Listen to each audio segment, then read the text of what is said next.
திராவிட நாயகர் மாண்புமிகு தமிழ்நாடு முதலமைச்சர் தளபதி அவர்களின் நல்லாசிகளுடன் கழக இளைஞர் அணி செயலாளர் மாண்புமிகு தமிழ்நாடு துணை முதலமைச்சர் நமது நம்பிக்கை நாயகர் திரு உதயநிதி ஸ்டாலின் அவர்கள் தலைமையேற்று சிறப்புரையாற்ற வரும் பிப்ரவரி 22 ஞாயிறு அன்று கோவை கரும்புத்தம்பட்டியில் நடைபெறும் திமுக இளைஞர் அணி மேற்கு மண்டல நிர்வாகிகள் சந்திப்பிற்கு அனைவரையும் அன்புடன் வரவேற்கும் வி செந்தில் பாலாஜி, கரூர் மாவட்ட கழக செயலாளர்.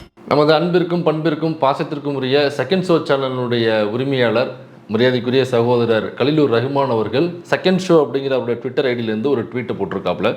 அந்த ட்வீட்டில் நம்ம மரியாதைக்குரிய என்னென்னப்பா ரஞ்சித் அவர்கள் கேரளாவில் நடந்த ஒரு ஃபெஸ்டிவல் அதில் பங்கெடுத்திருக்கிறார். அந்த ஃபெஸ்டிவலுடைய பெயர் வந்து KLF, கேரளா லிட்ரேச்சர் ஃபெஸ்டிவல், அதாவது கேரளா இலக்கிய விழா அப்படிங்கிற விழாவில் பங்கெடுத்துருக்கிறாரு. அதில் ஷாஹினா அப்படிங்கிற ஒரு பத்திரிகையாளர், பெண் பத்திரிகையாளர் ஷாஹினா KK, அவங்களோட ஒரு பெரிய உரையாடல், கேஸ்ட் கேமரா அம்பேத்கர் அப்படிங்கிற தலைப்பில் ஒரு பெரிய நீண்ட உரையாடல். அதில் சின்ன சின்ன பைட்ஸ் வந்து பயங்கர வைரலாக இருக்குது. அதில் ஒரு 2 பிட் எடுத்து போட்டு நமது கலிலூர் ரஹ்மான் அவர்கள் ஒரு ட்வீட் போட்டிருக்காரு.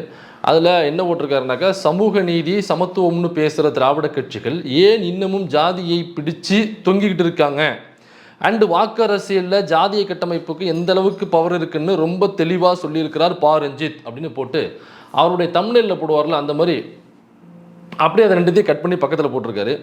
அது கீழே ஒன்று போட்டிருக்காரு, இந்நேரம் இவரை கடிக்க ஆரம்பிச்சிருப்பாங்க திராவிட கண்மணிகள் அப்படின்ற பதிவையும் கீழே போட்டிருக்காரு.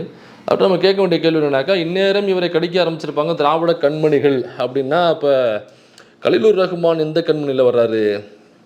ஒருவேளை ஆரிய கண்மணியில் வருவாரோ, இல்லை RSS கண்மணியாக இருப்பாரோ, இல்லை பாஜக கண்மணி, பார்ப்பனிய கண்மணி?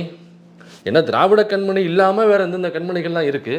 அவர் திராவிட கண்மணிகள் விமர்சிப்பாங்க, கடிக்க வந்துடுவாங்கனாக்கா அப்போ இவர் எந்த கண்மணி?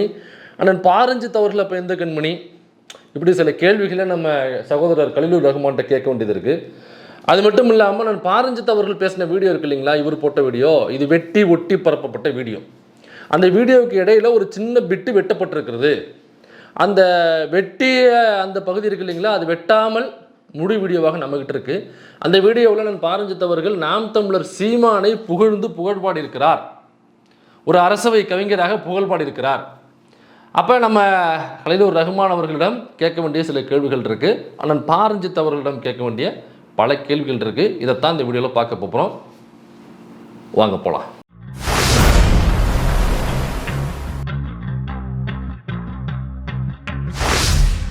முதல்ல நம்ம கலிலூர் ரஹ்மான் அவர்களிடம் கேட்க வேண்டிய சில கேள்விகள் இருக்குது. அதான் கடைசியாக அவர் சொல்லும் பொழுது திராவிட கண்மணிகள் அப்படின்ற பேர் பயன்படுத்தியிருக்காரு. உங்களுக்கு ஏதோ ஒரு கட்சியின் மீது ஒரு விமர்சனம் இருக்கலாம், அல்லது அந்த கட்சியின் மீது ஒவ்வாமை இருக்கலாம், அந்த கட்சியில் உள்ள சில நபர்களை பிடிக்காமல் இருக்கலாம், அல்லது அந்த கட்சியினுடைய செயல்பாடுகள் கூட உங்களுக்கு பிடிக்காமல் இருக்கலாம். அது உங்களுடைய விருப்பம். அப்படி ஏதாவது திமுக கிட்ட உங்களுக்கு பிடிக்கல அப்படின்னாக்கா, திராவிட சித்தாந்தத்தை ஃபாலோ பண்ணுகிற திராவிட முன்னேற்ற கழகத்தை சார்ந்த நபர்கள் இப்பொழுது கடித்து வைப்பார்கள், அல்லது உடன்பிறப்புகள் இப்பொழுது கடித்து வைப்பார்கள் அப்படின்னு போட்டிங்கன்னாக்கா உடன்பிறப்புகள் அதுக்கு பதில் சொல்லுவாங்க. ஆனால் திராவிட கண்மணிகள் அப்படின்னு போட்டிங்கன்னாக்கா அது அப்போ நாம் உள்ள ஒரு கட்டாயத்துக்கு நம்ம தள்ளப்பட்டதுனால ஒரு வழி இல்லாமல். ஏன்னா அவர் கலிலூர் ரஹ்மான் வந்து இன்டென்ஷனோட பண்ணக்கூடிய நபர் கிடையாது. பொதுவாக ஒரு மக்கள் நலன் சார்ந்த அந்த பதிவு போட்டிருப்பார். அண்ணன் ரஞ்சித் அவருடைய வீடியோ பார்க்கும் பொழுது ஆமாம்ல இப்படிலாம் இருக்குல்ல, திமுக மாவட்ட செயலாளர்கள்லாம் இப்படி ஒரு சாதிய உண்மத்தோட நிறைய பேர் இருக்காங்க, அவர் சொல்கிறது சரிதானே, ஒரு தொகுதியில் ஒரு குறிப்பிட்ட சாதி அதிகமான வாக்குகளை பெற்றிருக்கு அப்படின்னாக்கா அந்த சாதியை சார்ந்த வேட்பாளர் தானே இப்போ நிப்பாட்டுறாங்க, ஏன் வேறு சாதியை சார்ந்த வேட்பாளர்கள் நிப்பாட்ட மாட்டுறாங்க, ஏன் அவங்க வந்து மரண கணத்தில் ஏன் வண்டி ஓட்ட மாட்டேங்கிறாங்க, அவங்க ஏன் வந்து கயிறு மேலேயே சைக்கிள் ஓட்ட மாட்டேங்கிறாங்க அப்படின்லாம் நமக்கு தோன்றது சகஜம்தான். அதுதான் நான் பா ரஞ்சித் அவர்களும் அதை சொல்லியிருக்காரு. அதை கேட்கும் பொழுது ஒரு லேமனாக இருந்து கேட்கும் பொழுது ஆமா இல்லை இல்லைன்னு தோணும். அந்த ஆமால்ல ஒருத்தர் தான் கலிலூர் ரஹ்மான் ஆமால்ல அப்படின்னு சொல்லிட்டு பதிவு போட்டிருக்காரு. எப்போவுமே கலிலூர் ரஹ்மான் வந்து நல்லா ரோஸ்ட்டு போடக்கூடிய நபர். இப்போ கூட ஒரு வீடியோ ஒன்று ரோஸ்ட்டு போட்டிருந்தாரு, ரொம்ப அருமையாக இருந்துச்சு, ரொம்ப அற்புதமாக இருந்தது. அதுவும் நம்ம அந்த இவன் முட்டை கொண்டா இருப்பான் பாருங்க, அவன்லாம் சிக்கினாக்கா தலைவனுக்கு கொண்டாட்டம் தான், வச்சு செய்ன்னு செஞ்சு விட்டுருவாப்புல, வச்சாப்பெல்லாம் இந்த காலில் விட்டாப்பெல்லாம் இந்த காலில் எடுத்து திரும்ப இந்த பக்கம் ஏறி இந்த காலில் விட்டு இந்த காலில் எடுத்து ரோஸ்ட்டு போகிறதெல்லாம் அவர் தட்டிக்கவே முடியாது. ரொம்ப அற்புதமாக ஸ்கிரிப்ட் பண்ணி அருமையாக ரோஸ்ட்டு செய்யக்கூடிய நபர். அப்புறம் நிறைய கிண்டல் கேள்விகளாக நிறைய பேசுவார். வீடியோக்கள் வந்து அவர் சொன்ன ரிவ்யூ சரியாக இருக்கும் அப்படின்னு சொல்லுவாங்க. பொதுவாக இன்னும் வேறு சில பெரிய ரிவ்யூவர்ஸ் கூட காசு வாங்கிட்டு போடுறாங்க அப்படின்ற ஒரு கம்ப்ளைண்ட் இருக்கும். ஆனால் ரஹ்மான் கிட்ட அது இருக்காது. ரஹ்மான் வந்து ரொம்ப நேர்மையாக இருப்பார். அந்த படம் நல்லா இருக்குன்னாக்கா அவருக்கு பிடிச்சிருக்கு, இல்லை சில நிறை குறைகள் இருக்குது அப்படின்னாக்கா அதை நேரடியாக சொல்லக்கூடியவர். இல்லை ரொம்ப அற்புதமான படம்னாக்கா அப்படி ஒரு தம்ப்நெயிலை போட்டு இறக்குனாலே தம்ப்நெயிலை வச்சே கண்டுபிடிச்சிடலாம் அந்த படம் நல்ல படமா, சுமாரான படமா, அற்புதமான படமா, இல்லை ரோஸ்ட் பண்ண போகிறாரா அப்படிங்கிறது. நானும் மிகப்பெரிய விசிறி. அது மட்டும் இல்லாமல் நல்ல நண்பர்கள் நாங்கள், இப்போவும் ஃபோன் பண்ணி பேசிப்போம். இந்த வீடியோ பார்த்துட்டு ஃபோன் பண்ணுவார், நாங்கள் பேச தான் போங்கிறது வேறு விஷயம். ஆனால் பொது வழியில் அந்த பதிவை போட்டதுக்கப்புறம் நம்ம ஃபோனில் பேசி சரி பண்ணிக்கிறோம் அப்படின்னாக்கா ஒருத்தரோட முடிஞ்சு போயிடும். அந்த பதிவு போட்டு பல பேருக்கு போய் சேர்ந்துருக்குல்ல, அந்த பல பேருக்கும் நம்ம சில தகவல்களை சொல்ல வேண்டியது இருக்குது. அதனால் இது தனிப்பட்ட கல்லூர் ரஹ்மானுக்கான வீடியோ அல்ல, தனிப்பட்ட அண்ணன் பாரஞ்சித் அவர்களுக்கான வீடியோ அல்ல. அண்ணன் பாரஞ்சித் அவர்கள் பேசினதை மாதிரி எத்தனை பேர்கள் இங்கே பேசாமல் பேசுவதற்கு காத்து கொண்டிருக்கிறார்களோ, அல்லது அந்த கருத்துக்கு எத்தனை பேர் தலையாட்டினார்களோ, இங்கே கலீலுர் ரஹ்மான் போட்ட ட்வீட்டுக்கு ஆமா இல்லை அப்படின்னு எத்தனை பேர் மேலே இங்கிலும் தலையாட்டினார்களோ, இவங்க எல்லாருக்குமான பொதுவான ஒரு வீடியோ தான் அந்த வீடியோ. கலீலுர் ரஹ்மான் அப்பப்போ என்ன பண்ணுவார்னா, தான் ஒரு நடுநிலை அப்படின்னு நிரூபிப்பதற்காக பயங்கரமாக கஷ்டப்படுவார். உருளுவார், பிறழுவார், எண்ணெயை தடவிட்டு உருளுவார், எல்லாம் பண்ணி தான் ஒரு நடுநிலை, எங்கே எனக்கு அந்த பட்டயத்தை கொண்டாந்து கொடுங்க, எனக்கு அந்த அவார்டை கொடுங்க, எனக்கு அந்த விருதை கொடுங்க, நான் வந்து எந்த கட்சியையும் எந்த சித்தாந்தத்தையும் ஆதரிக்கக்கூடிய நல்லா இருக்குன்னா நல்லா இருக்குன்றோம், நல்லா இருக்குன்னா நல்லா இல்லைன்ற படம் மாதிரி அப்படின்னு நேரடியாக ஒரு நடுநிலைவாதி அப்படின்னு நிரூபிப்பார். உண்மையிலேயே சொல்கிறேன், கலீலுர் ரஹ்மான் வந்து உண்மையிலேயே ரொம்ப நேர்மையானவர், நடுநிலைவாதி. அவரை போன்று இந்த தமிழகத்தில் வேறு நபர்களே கிடையாது நடுநிலையாக பேசுவதற்கு, வேறு நபர்களே கிடையாது அவரை போன்று செயல்படுவதற்கு, அவரை போன்று ஒரு கட்சியை விமர்சிப்பதற்கு, ஒரு கட்சியை ஆதரிப்பதற்கு. உண்மையான நடுநிலைவாதினா அது கலீலுர் ரஹ்மான் தான். ரஹ்மான், போதுமா அந்த பாராட்டுகள்? இல்லை, இதுக்கு தானே இவ்வளோ கஷ்டப்படுறீங்க நீங்கள். அதனால் நான் வேணா ஒரு பெரிய கூட்டம் கூட்டி நேரு ஸ்டேடியத்தில் எவ்வளோ என் சத்துக்கு எவ்வளோ முடியுமோ அதை கூட்டிடுவோம். கூட்டி உண்மையான தமிழ்நாட்டின் நடுநிலையாளர் கலீலுர் ரஹ்மான் அப்படிங்கிற அவார்டை வேணா இல்லைங்க திமுக சார்ந்த நபர்கள் கையில் வாங்க மாட்டோம்னா சொல்லுங்கள். உங்களுக்கு யாரை பிடிக்குமோ, எந்த கண்மணியை பிடிக்கும், திராவிட கண்மணி இல்லாமல் வேறு எந்த கண்மணியை பிடிக்கும்னு சொல்லுங்கள். இல்லை எச் ராஜா கையில் வாங்கணுமா, நான் கூட, ஏன்னா அவரே கை வழங்காமல் கொடுக்குறப்பல அவரை கொண்டு வந்து எப்படி கொடுக்குறது. இல்லை நீங்கள் எந்த கண்மணி கையில் வாங்கணும்னு ஆசைப்பட்டீங்கன்னாக்கா சொல்லுங்கள். அந்த கண்மணியை அப்படியாவது பிடிச்சி கொண்டாந்து நேரு ஸ்டேடியத்தில் வச்சு உங்களுக்கு அந்த நடுநிலையான அவார்டை நாங்கள் வந்து கண்டிப்பாக கொடுத்துருக்கேன். எதுக்கு இவ்வளோ கஷ்டப்படுறீங்க நீங்கள்? இது வேறு ஒன்றும் இல்லை, இது சமூகத்தினுடைய ப்ரெஷர். இது கலீலுர் ரஹ்மான் வந்து ஒரு மதச்சிறுபான்மை பின்னணியிலேருந்து வரார். இதை நம்ம பேசக்கூடாதுன்னு சில பேர் சொல்லலாம், ஆனால் பேசித்தான் ஆகணும். அவர் ஒரு மதச்சிறுபான்மை பின்னணியிலேருந்து வருபவராக இருந்தாலுமே அவர் அந்த குறிப்பிட்ட மதத்தை ஃபாலோ பண்ணுற நபரானாக்கா இல்லை. அவர் அந்த மதத்தை சார்ந்தவராக இருந்தாலுமே அந்த மதத்தை ரொம்ப கிரிட்டிசைஸும் பண்ணுவார் பொதுவெளியில். ஒரு மதச்சிறுபான்மை பின்னணியிலேருந்து வந்து அந்த மதத்தில் உள்ள பிற்போக்குத்தனங்களை பேசுகிறதுங்கிறது சாதாரண விஷயம் இல்லை. ஏகப்பட்ட அழுத்தங்கள் இருக்கும். ஏகப்பட்ட அழுத்தங்கள் மட்டும் இல்லை, மன உளைச்சல்கள், வீட்டில் உள்ளவங்களால ஏகப்பட்ட ப்ரெஷர்ஸ் இருக்கும். இப்போ அவங்க அதெல்லாம் தாண்டி ஒருத்தன் வந்து பேசுகிறானாக்க உண்மையிலேயே பாராட்ட வேண்டிய விஷயம் இது. ஆனால் இப்படி ஒரு மதச்சிறுபான்மையாக இருக்கக்கூடியவர் பொதுவெளியில் இயங்கும் பொழுது, அதுவும் குறிப்பாக இஸ்லாமிய சமூகத்திலிருந்து வந்து பொதுவெளியில் இயங்கும் பொழுது அவங்க நொடிக்கு நொடி தன்னுடைய கற்பை நிரூபிச்சுட்டே இருக்கணும். நொடிக்கு நொடி அவங்க தீக்குளிச்சு நிரூபிச்சுக்கிட்டே இருக்கணும். எக்ஸாம்பிள் சொல்கிறேன், ஒரு கிரிக்கெட் மேட்ச் நடக்குது, இந்தியா பாகிஸ்தான் மேட்ச் நடக்குதுன்னா, இப்போ நான் இருக்குனாக்கா நான் மைனர், நான் வந்து அஃப்ரிடி ஒரு ஷாட் அடிக்கிறாருனாக்கா நான் கை தட்டி ரசிப்பேன் அஃப்ரிடி ஷாட்டை.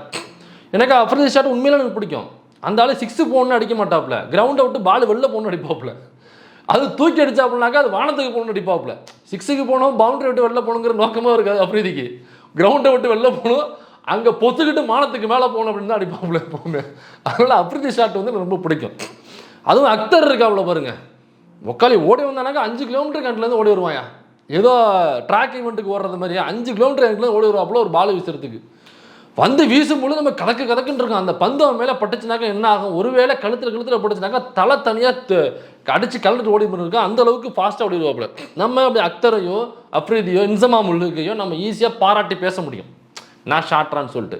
ஆனால் ஒரு இஸ்லாமியரால் ஒரு 10 பேர் உட்காந்துருக்கிற இடத்துல, எல்லா மதத்தை சார்ந்தவர்களும் உட்காந்துருக்கிற இடத்துல ஒரு இஸ்லாமியரால் ஒரு அஃப்ரிடியை பாராட்டி பேச முடியாது.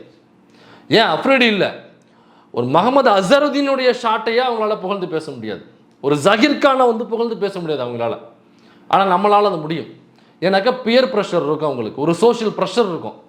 எனி டைமும் அவங்க என்னன்னாக்கா பாகிஸ்தானை எதிரி நாடுன்னு சொல்லிக்கிட்டே இருக்கணும். எப்போ பார்த்தாலுமே வந்து ஜெய்ஹிந்து முழங்கிக்கிட்டே இருக்கணும். அப்புறம் அவங்கள ரிங்டோன் வந்து தாயின் மணிக்குடி பாட்டை ரிங்டோன் வச்சே ஆகணும். அப்புறம் முருகனுக்கு காவடி எடுத்துகிட்டு போனாக்கா அவங்களுக்கு தண்ணியை கொண்டு போய் கொடுக்கணும்.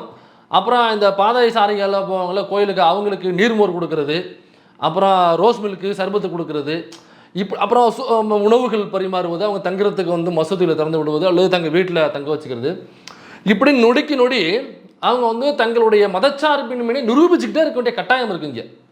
அந்த கட்டாயத்தின் பேரில் தான் கலிலுர் ரஹ்மானும் அப்பப்போ இந்த நடுநிலையை நிரூபிச்சு ஆகணும். குறிப்பாக நடுநிலை என்பது திமுகவுக்கு எதிராக பேசியே ஆகணும். திமுகவுக்கு எதிராக பேசினாக்க அது அப்போ நடுநிலை, அப்படி இல்லைனாக்கா அது நடுநிலை கிடையாது. நீங்கள் திமுகவுக்கு எதிராக பேசுகிறீங்களா, நீங்கள் நடுநிலையாளர். நான் எல்லாரையும் விமர்சிக்கிறேங்க, பிஜேபியை விமர்சிக்கிறேன், சங்கிகளை விமர்சிக்கிறேன். அட் த சேம் டைம் பாருங்கள், நான் திமுக எப்படி கிண்டல் பண்ணுற பாருங்க, நான் நடுநிலை. ஸோ நடுநிலைக்கு உங்களுக்கான ஆதாரம் என்ன, நீங்கள் எப்படி ப்ரூவ் பண்ணணும்னாக்கா திமுகவுக்கு எதிராக எத்தனை பதிவுகள் போட்டிருக்கேன், ஓகே பண்ணி நடுநிலை.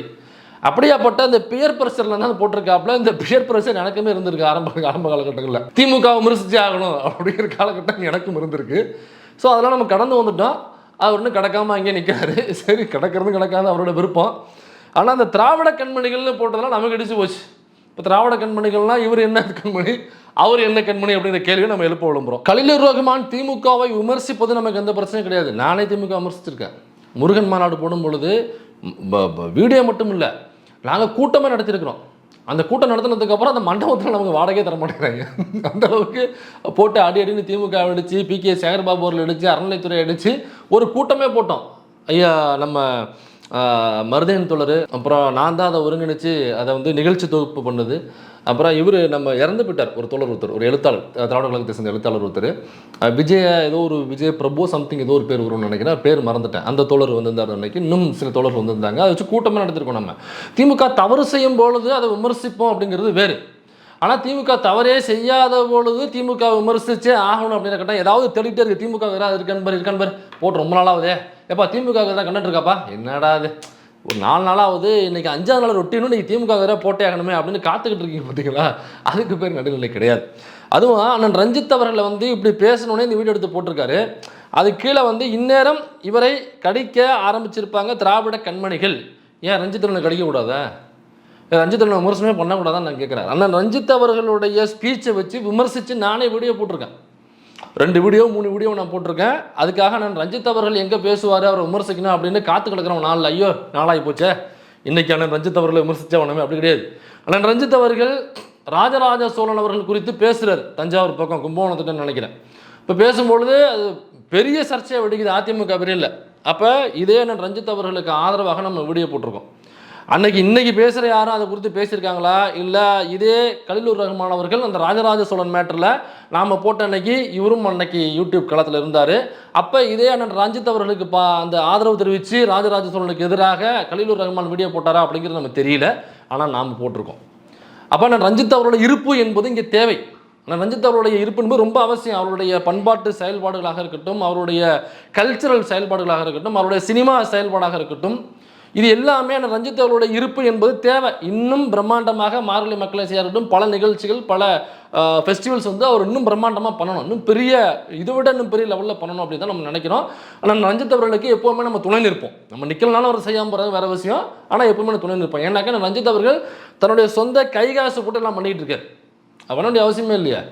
அவர் பட்டுக்க ரஜினியை வச்சு படம் எடுக்கிறாரு. அடுத்து போனோம்னாக்கா அது விஜயை கூப்பிட்டு ஒரு படம் பண்ணலாம், அஜித்தை வச்சு ஒரு படம் பண்ணலாம், இல்லை அதை விட பெரிய ஹீரோக்கள் வச்சு படம் பண்ணலாம். அப்படி இல்லை, அவர் சித்தாந்த ரீதியாக அப்புறம் பார்த்தீங்கன்னாக்கா நட்சத்திரம் நகர்னு படம் பண்ணுறாரு. அப்புறம் நிறைய ப்ரொடக்ஷன் கம்பெனி ஆரம்பித்து ஒரு கொள்கையை பேசுகிற, ஒடுக்கப்பட்ட மக்களுக்கான அரசியலை பேசுகிற படங்களாக அவங்க ப்ரொடக்ஷனில் வெளியில் வருது. அது சம்பாதிக்கல அப்படிங்கிறத தாண்டி தன்னோட கைகாசை போட்டு அந்த படங்களை வெளியில் வர்றதுக்கு, படம் ப்ரொடக்ஷன் பண்ணி வெளியில் வர்றதுக்கான வேலைகளை செய்கிறார். அப்போ தொடர்ந்து ஒரு செயல்பாடுகளை இருந்துகிட்டு இருக்கிறார் சமூகத்தை நோக்கி. அந்த செயல்பாடு ரொம்ப அவசியம், ரொம்ப தேவை. அப்போ அவர் இன்டென்ஷனாக எதுவும் நினைக்கல. அந்த செயல்பாடுகளை விமர்சனம்னா தாராளமாக வைக்கலாம், ஏன் வைக்கக்கூடாது? 75 வருஷம் திமுக கடந்து வந்திருக்கு. அதில் கலைஞர் எவ்வளோ பெரிய தியாகத்தை செஞ்சுருக்கிறாரு, பேரறிஞர் அண்ணா அவர்கள் எவ்வளோ தியாகத்தை செஞ்சுருக்காங்க, பெரியார் எவ்வளோ தியாகத்தை செஞ்சுருக்காரு, அந்த கட்சியில் எவ்வளோ தியாகங்களை செஞ்சுருக்காங்க. இப்போ அவர்கள் மீதே விமர்சனம் வைக்கிறதுக்கு இங்கே உரிமை உண்டுனாக்கா, ஆனால் ரஞ்சித் அவர்கள் மீது விமர்சனம் வைக்கிறது உரிமை உண்டு. இந்நேரம் இவரை கடிக்க ஆரம்பிச்சிருப்பாங்க திராவிட கண்மணிகள். அதான் நான் கேட்குறேன், ஏன் நீங்கள் கடிக்கவே கூடாது ரஞ்சித் அவர்கள்? ஆனால் ரஞ்சித் அவர்கள் ரொம்ப மனிதர்கள் புனிதரா? மனிதர்கள் புனிதர்னாக்கா நான் வீடியோ போட்டிருக்கேன் ரஞ்சித்துக்கு எதிராக அவர் பேசியதை வச்சு கவுண்டர் பண்ணியிருக்கேன். அந்த லிங்க் அவரை டிஸ்கிரிப்ஷனில் போடுறேன். மரியாதைக்குரிய நம்ம சகோதரர் கலிலுர் ரஹ்மான் அவர்கள் அந்த வீடியோவை பார்த்துட்டு நான் ரஞ்சித் அவர்களுக்கு சப்போர்ட் பண்ணி நான் பேசின கேள்விகளுக்கு அவர் பதில் சொல்லி கவுண்டர் பண்ணி வீடியோ போட்டாருனாக்கா அதில் ஒருவேளை நான் திருத்திக்க வேண்டிய விஷயங்கள் இருக்குது அப்படின்னாக்கா தாராளமாக நான் திருத்திக்க தயாராக இருக்கேன். அப்படி இல்லை நான் பேசின பாயிண்ட்ஸ் கரெக்டாக இருக்குது, அப்போ ரஞ்சித்தன் அதில் தவறு பண்ணியிருக்காரு அப்படின்னாக்கா அதை குறிப்பிட்டும் கலீலுர் ரஹ்மான் அவர்கள் நேர்மையாக வீடியோ போடுவார், நடுநிலையாக வீடியோ போடுவார் என்று எதிர்பார்க்கிறேன். இதில் அந்த கேஎல்எஃப் ஃபங்க்ஷனில் ஷாஹினா கேகே அப்படிங்கிற ஒரு பத்திரிகையாளர் தான் அண்ணன் ரஞ்சித் அவர்களோட இந்த உரையாடல் பண்ணுறாங்க. ஷாஹினா கேகே யார் அப்படின்னு தேடி பார்த்தோம்னாக்கா மிகப்பெரிய ஒரு ஆக்டிவிஸ்ட்டு ப்ளஸ் பத்திரிகையாளர், நிறைய ஆங்கில ஊடகங்கள் அப்புறம் கேரளாவில் உள்ள ஊடகங்களில் நிறைய பணியாற்றியிருக்காங்க. குறிப்பாக சாதிக்கு எதிராக, சாதி அட்ராசிட்டிஸுக்கு எதிராக அவங்களுடைய பயணம் இருந்திருக்கு. அவங்களுடைய பத்திரிகையாளர் பயணம் அப்படிங்கிறது அதை நோக்கி தான் இருந்திருக்கு. அதோட இந்த ஷாஹினா கேகே அப்படிங்கிற பத்திரிகையாளரை பிஜேபி கவர்மெண்ட்டு ஒரு முறை கைது பண்ணியிருக்கு. எப்படின்னாக்கா கர்நாடகாவில் பெங்களூரில் வந்து ஒரு பாம் பிளாஸ்ட் நடந்துச்சு, உங்களாம் ஞாபகம் இருக்குன்னு நினைக்கிறேன். சமீபத்தில் சம் இயர்ஸ் பிஃபோர் இருக்கலாம் ஒரு பாம் பிளாஸ்ட். ஸோ அதில் ஷாஹினாவுக்கும் அவங்களுக்கும் அந்த பாம் பிளாஸ்ட்டுக்கும் தொடர்பு இருக்குது. அந்த பாம் பிளாஸ்ட் செய்த பயங்கரவாதிகளுக்கும் ஷாஹினாவுக்கும் எனக்கு அவங்க ஒரு இஸ்லாமியர், ஸோ அவங்களுக்கும் தொடர்பு இருக்குது. எனக்கா இவங்க ஒரு பத்திரிகையாளர், பிஜேபிக்கு எதிராக செயல்படக்கூடியவங்க அப்படிங்கன்னா போதும்ல, முஸ்லீம் பேர் இருக்குது. அதனால் ஷாஹினாவை வந்து அதை சொல்லி அவங்கள கைது பண்ணியிருக்காங்க. என்ஐஏ போலீஸ் வந்து கைது பண்ணியிருக்கு. கொஞ்சம் மாதங்களுக்கு முன்போ என்னமோ தான் அவங்களுக்கு பெயிலே கிடச்சிருக்கு, அல்லது ஒரு சில வருடங்களுக்கு முன்புன்னு நினைக்கிறேன், அப்போ தான் பெயில் கிடச்சிருக்கு. ஆனால் இன்னமும் ஆக்டிவிஸ்ட்டாக தான் ட்ராவல் பண்ணிகிட்டு இருக்காங்க. அப்படியே அவங்க ஆக்டிவிஸ்ட்டாக ட்ராவல் பண்ணும் பொழுது தஞ்சாவூர் பக்கம் போயிருக்காங்க. அங்கே போகும்பொழுது நடந்த ஒரு சம்பவத்தை அவங்களே சொல்கிறாங்க. அதுலேருந்து ஆரம்பிக்குது, அது என்னன்னு நீங்களே கேளுங்க. Caste violence. Very recently, sharing an experience of mine as a journalist, I often travel in Tamil Nadu, especially for reporting caste conflict, caste violence. Very recently, I traveled to Tanjavur. There was a conflict happening between middle caste. I think the Teva caste and Dalits in a village in Tanjavur, and Dalits were not allowed to enter the temple. And I went to the chief of the temple who belonged to this upper caste. I wanted to talk to him. When I entered that house, what I saw, there were huge photographs of Periyar, Karunanidhi, Stalin and Udayanidhi Stalin. Then I asked him, DMK? He said proudly, yeah, DMK. Then that was the time when Mamannan was released. Exactly that was happening in that village. Then I asked, have you watched Mamannan? Yes, super film. That was the response. So முதல்ல இந்த வீடியோவை தான் நமது மரியாதைக்குரிய சகோதரர் கலீலுர் ரஹ்மான் அவர்கள் share பண்ணியிருந்தார். Share பண்ணி டேய் ஏன்னா உதயநிதியினுடைய ஏதோ உடன்பிறப்புகளோ அல்லது அர்ச்சகர்களோ ஏதோ போட்டிருந்தார், பாருங்கடா வட மாநிலம் இது பக்கத்து மாநிலம் வரைக்கும் போய் நீங்கள் மானத்தை வாங்கி வச்சிருக்கீங்களே அப்படின்னு ஒரு பதிவு போட்டிருந்தார். அப்போ திமுகவில் அப்படி நடக்கிறதே இல்லையா? திமுகவில் உள்ள கேடர்ஸ் அண்ட் செக்ரட்டரிஸ் அல்லது அதில் உள்ள மற்ற நிர்வாகிகள் எல்லாம் ரொம்ப தூய்மையானவர்களா, அவங்க சாதியை பார்ப்பது இல்லையா? அப்படிலாம் கிடையவே கிடையாது. இவங்க சொல்கிறது திமுகவில் உள்ள கேடர்ஸ் பண்ணக்கூடிய செயல்கள் தான், அதில் மாற்றுக்கிறதே கிடையாது. என்னென்னு குளத்தூர் மணி அவர்கள் கூட ஆணவ படுகொலைகளுக்கு எதிராக நீங்கள் அவசர சட்டம் கொண்டு வரணும் அப்படிங்கிறத நம்ம கௌசல்யா அவங்க வந்து முன்னெடுத்தாங்க. அதில் ஒரு கருத்தரங்கு நடத்தினாங்க சென்னையில். அதில் நான் குளத்தூர் மணி அவர்கள் பேசும் பொழுது இந்த திமுக கட்சியிலுமே சரி திமுக ஆட்சியிலும் கூட சில அமைச்சர்கள் ஜாதிய உணர்வோடு செயல்படுகிறார்கள். அப்போ அந்த மாவட்டத்தில் அல்லது அந்த தொகுதியில் ஒரு சாதி அட்ராசிட்டிஸ் நடக்குது, சாதி ஆணவ படுகொலை நடக்குது அப்படின்னாக்கா அதை செய்யக்கூடிய சாதியை சார்ந்தவர் அங்கே அமைச்சராக இருக்கும் பொழுது இன்ஃப்ளூயன்ஸை யூஸ் பண்ணி அந்த சாதி ஆணவ படுகொலைக்கு எதிராக நடக்கக்கூடிய அந்த மூமெண்ட்டை அல்லது அதற்கு எதிராக நடக்கக்கூடிய அந்த அரெஸ்ட்டையோ அல்லது காவல்துறை சம்பந்தப்பட்ட நிகழ்வையோ வந்து தடுத்து நிறுத்துகிறாங்க அல்லது ஸ்லோ பண்ணுறாங்க. அதனால் இதை அரசு தன்னுடைய கவனத்தில் கொண்டு இதை என்னென்று சரி செய்யணும் அப்படிங்கிறத நான் குளத்தூர் மணி அவர்களே பேசியிருக்காங்க. ஆனால் திமுகவில் உள்ள எல்லா அமைச்சர்களும் அப்படியானாக்கா கிடையாது. திமுகவில் உள்ள எல்லா மாவட்ட செயலரும் அப்படியா அப்படின்னாக்க கிடையாது. திமுகவில் உள்ள எல்லா எம்எல்ஏக்களும் அப்படியா அப்படின்னாக்க கிடையாது. அப்போ அந்த கட்சியிலையும் சில பேர் இருக்காங்க, சில மாவட்ட செயலாளர்கள் இருக்கிறாங்க, சாதிய உணர்வோடு இருக்கிறாங்க, சில அமைச்சர்கள் சாதிய உணர்வோடு இருக்காங்க, சில எம்எல்ஏக்கள் சாதிய உணர்வோடு இருக்காங்க. ஆனால் அந்த கட்சியினுடைய தலைமை இருக்கு இல்லைங்களா, அந்த தலைமை இந்த சாதிய உணர்வை ஒருபோதும் ஊக்குவிப்பது இல்லை.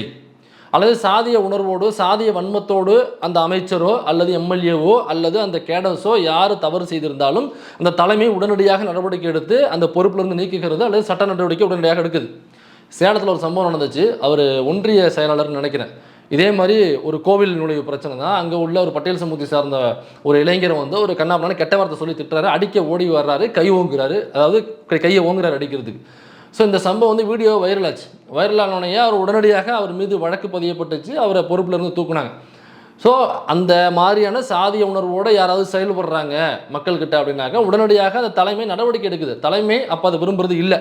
ரெண்டாவது, அந்த ஷாஹினா கேகே அவர்கள் சொல்லும்போது அவங்க அதான் அந்த இடத்துக்கு போகிறாங்க, அந்த கோவிலுடைய ட்ரஸ்டி மேபி அல்லது அந்த கோவிலுடைய அரங்காவலர் பாதுகாவலர். ஸோ அவர் வந்து திமுகவை சார்ந்தவராக இருக்கிறார். அவங்க வீட்டுக்கு போகும்பொழுது பெரியார் ஃபோட்டோ இருக்குது, Kalaignar photo, Stalin photo, Udhayanidhi photo இருக்குது. ஆனால் அவங்க டிஎம்கேவா அப்படின்னா ஆமாம் தான் டிஎம்கே தலையிட்டுறாங்க. அவங்க தான் அந்த பட்டியல் சமூக மக்கள் கோவில் நுழைவுக்கு எதிராக நிற்கக்கூடிய நபர்களுக்கு ஆதரவாக நிற்கிறார்கள் அப்படிங்கிற விஷயத்தை பதிவு பண்ணுறாரு. அதில் இன்னொரு விஷயம் இந்த அம்மா சொல்கிறாங்க. அவங்ககிட்ட நான் கேட்குறேன், இப்போ மாமன்னன் படம் ரிலீஸ் ஆயிருந்தது, நான் கேட்டேன் நீங்கள் மாமன்னன் படம் பார்த்துட்டிங்களா? நான் பார்த்துட்டேன். படம் எப்படி இருக்குது? படம் சூப்பராக இருக்குது, நல்லா இருக்குது அப்படின்னு சொல்கிறாங்க. அப்போ மாமன்னன் படம்ங்கிறது ஒரு சாதிய உணர்வுக்கு எதிரான ஒரு படம் அது. அப்போ அந்த படம் நல்லா இருக்குன்னு சொல்கிறாங்க. திமுகவிலையும் இருக்காங்க, பெரியார் ஃபோட்டோ வச்சுருக்காங்க, கலைஞர் இவங்க ஃபோட்டோலாம் வச்சுருக்காங்க, சிஎம் ஃபோட்டோ, டெபுட்டி சிஎம் ஃபோட்டோலாம் வச்சுருக்காங்க. ஆனாலும் அவங்க சாதிய உணர்வோட பட்டியல் சமூகம் கோயிலுக்குள்ளே போகக்கூடாதுன்னு சொல்கிறாங்க அப்படின்னு ஒரு கான்ஃப்ளிக்டான ஒரு கொஸ்டினை முன்வைக்கிறாங்க. இதில் அந்த கேள்வி கேட்ட ஷாஹினா ஜேர்னலிஸ்ட் தோழர் அவங்க காம்ரேட் அவங்களாக இருக்கட்டும், அல்லது இதுக்கு ஆமாஞ்சாமி போட்ட பல நபர்களாக இருக்கட்டும், நல்லா யோசிச்சு பாருங்க.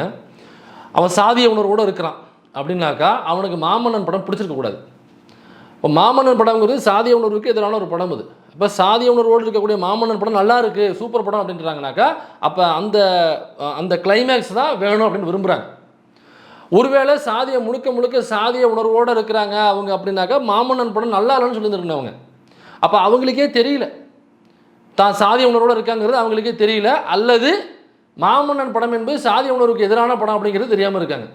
இந்த நிலைமையில தான் சாதிய உணர்வோடு இருக்கிற அது திமுகவில் இருக்கட்டும், அதிமுகவில் இருக்கட்டும், பல பேர் இப்படி தான் இருக்காங்க.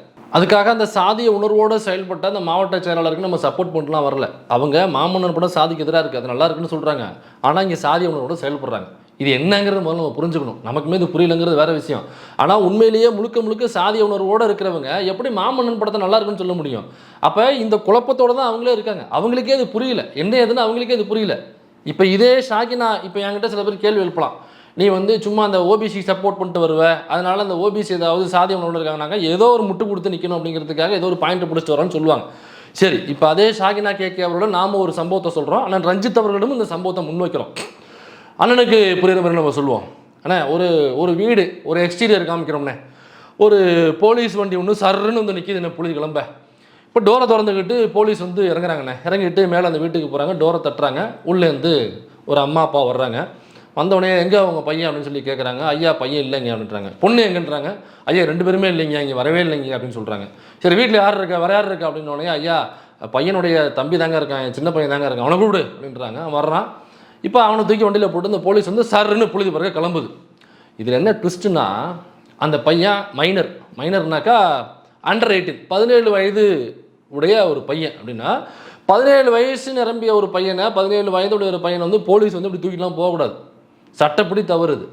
ஒரு மைனரை வந்து போலீஸ் தூக்கிக்கிட்டு விசாரணைக்காக கூட்டு போகக்கூடாது, இது சட்டப்படி தவறு. இது அந்த போலீஸ் செய்யுது. ஸோ இதுதான் ட்விஸ்டானாக்கா இது ட்விஸ்ட் கிடையாது. இன்னொரு ட்விஸ்ட் இருக்குது, இதை விட பெரிய ட்விஸ்ட்டு. அந்த வந்தாங்கல்ல அவங்க போலீஸே கிடையாது. அப்போ போலீஸே கிடையாதுனாக்கா அவங்க யார் கேள்வி எழும்புதா? அப்போ போலீஸே கிடையாதுனாக்கா அந்த வண்டி போலீஸ் வண்டின்னு சொன்னீங்களே, ஆமாம் போலீஸ் வண்டி தான். அங்கே உள்ள ஒரு போலீஸு அந்த போலீஸ் வண்டியை அந்த ஆள்கடத்தல் செஞ்ச நபர்களுக்கு அந்த போலீஸ் வண்டியை கொடுத்து நீங்கள் போலீஸ்ன்னு பொய் சொல்லி இந்த வண்டியில் போயிட்டு அவனை தூக்கிட்டு வாங்க அப்படின்னு சொல்லி அந்த போலீஸ் அவங்களுக்கு உதவி பண்ணியிருக்கு அந்த 17 வயசு பையனை தூக்கிட்டு வர்றதுக்கு. சரி, இவ்வளோதான் கதை முடிஞ்சிருச்சா? சரி, அவங்க போலீஸ் இல்லைன்ட்டீங்க, போலீஸ் வண்டி கொடுத்துருச்சு, இவ்வளோ ட்விஸ்ட்டா அப்படின்னம்னாக்கா இது ட்விஸ்ட்டு கிடையாது. இதை விட இன்னொரு பெரிய ட்விஸ்ட் இருக்குது. இதுக்கு பின்னாடி யார் வேலை பார்த்துருக்கா, மூளையாக இருந்து செயல்பட்டிருக்கா, இந்த ஆணைகளை பிறப்பித்தது யார், இந்த போலீஸையே இன்ஃப்ளூயன்ஸ் பண்ணி ஜிபி அவருடைய வண்டியே கொடுத்து தன்னுடைய ஆட்கள் அனுப்பி போலீஸ் மாதிரி அனுப்பிச்சு வச்சதெல்லாம் யாருன்னு பார்த்தோம்னாக்கா, இதை தேடி யார் இந்த ஹெட் ஆஃப் தி டிபார்ட்மெண்ட் யாருன்னு தேடி வீட்டுக்குள்ளே போனோம்னா அவங்க வீட்டுக்குள்ளே அம்பேத்கர் படம் தொங்குதுக்கா. அம்பேத்கர் படம் தொங்கிக்கிட்டு இருக்காங்க. என்னடா அது அம்பேத்கர் படம் தொங்குது, ஆனால் இவர் வந்து ஒரு 17 வயது உடைய ஒரு மைனர் பையனை கடத்துறதுக்கு தூக்குறதுக்கு ஆள் அனுப்பிச்சிருக்காரு. அதுவும் போலீஸை இன்ஃப்ளூயன்ஸ் பண்ணி போலீஸ் வண்டியே கடத்துறதுக்கு ஒரு போலீஸ் கொடுத்து அனுப்பிச்சிருக்கிறாருனாக்கா என்ன இவ்வளோ பெரிய ஸ்டோரியாக இருக்குது, இது ரொம்ப தப்பாச்சு, எதுக்கு அந்த பையனை கடத்தணும் அப்படின்னு எதுவும் தவறு பண்ணிட்டான் அந்த பையன். அந்த பையனுக்கு இதுக்கும் இந்த கதைக்கும் சம்மந்தமே கிடையாது. ஒரே ஒரு சம்மந்தம்னாக்கா சம்மந்தப்பட்ட பையனுடைய தம்பிவன். சரி, கதையை ஓப்பன் பண்ணுப்பா அப்படின்னாக்கா ஒன்றும் இல்லை, ஒரு ஓபிசி சமூகத்தில் உள்ள சிறுபான்மையாக இருக்கக்கூடிய ஒரு சாதியில் உள்ள ஒரு பையன், எந்த படைபலமும் அதிகார பலமும் இல்லாத ஒரு குடும்பம் சாதி, அதிலேருந்து ஒரு பையன். அந்த பையன் அதே ஓபிசி சமூகத்தில் உள்ள பணபலம் படைபலம் அதிகார பலம் எல்லா பலமும் உள்ள ஒரு ஓபிசி சமூகத்தில் உள்ள இன்னொரு சாதியில் உள்ள ஒரு பெண்ணை அவன் காதலிச்சிட்டான். அவங்க 2 பேருமே மேஜர். இப்போ வீட்டில் ஒத்துக்க மாட்டாங்கல்ல, எப்படின்னு தெரிஞ்சுனாக்கா அந்த பையனை ஆணவ படுகொலை பண்ணுறாங்க. ஓபிசியில் 2 வேறு சாதி. இதனால தான் ஆணவ படுகொலைக்கான சிறப்பு சட்டம் கொண்டு வாங்கன்னு சொல்லிட்டு நம்ம தலையாக அடிச்சிருக்கோம். இப்போ கவர்மெண்ட் இதற்கான ஒரு குழுவை அமைச்சிருக்காங்க. அப்போ 2 பேருமே ஓபிசியில் உள்ள வேறு வேறு சாதி. ஒருத்தவன் ஓபிசியில் ஒடுக்கப்பட்ட ஓபிசியில் சிறுபான்மையாக இருக்கக்கூடிய ஒரு சமூகத்தில் உள்ள எந்த ஒரு பொருளாதார பின்னணி இல்லாத, ஒரு அதிகார பின்னணி இல்லாத, படைபல பின்னணி இல்லாத ஒரு சமூகத்தில் உள்ள ஒரு குடும்பத்தில் உள்ள ஒரு பையன். இது அப்படியே ஆப்போசிட்டாக இருக்கக்கூடிய ஒரு பொண்ணு. இப்போ இவங்க 2 பேரும் லவ் பண்ணுறாங்க. வீட்டில் தெரிஞ்சாக்க அந்த பையனை ஆணவ படுகொலை பண்ணுறாங்கன்றதுக்காக 2 பேரும் கிளம்பி பையன் வீட்டுக்கு வந்துட்டாங்க. இப்போ பையன் வீட்டில் அந்த பொண்ணு வீட்டிலேருந்து யாரையோ ஒருத்தர் இங்கே பிடிச்சி நம்மளை கடத்துறதுக்கு ஆட்கள் அனுப்பிட்டாங்க அப்படிங்கிறது தெரிஞ்சு அவங்க 2 பேரும் எஸ்கேப் ஆகிட்டாங்க. இப்போ அந்த பொண்ணையும் பையனையும் தூக்கம் வந்த அந்த டீம் இருக்கு இல்லையா, இல்லைன்னொடனே அந்த பையனை தூக்கிட்டு போகிறாங்க. யார்? அந்த 17 வயசு பையனை தூக்கிட்டு போகிறாங்க. இப்போ இதுதாங்க வழக்கு.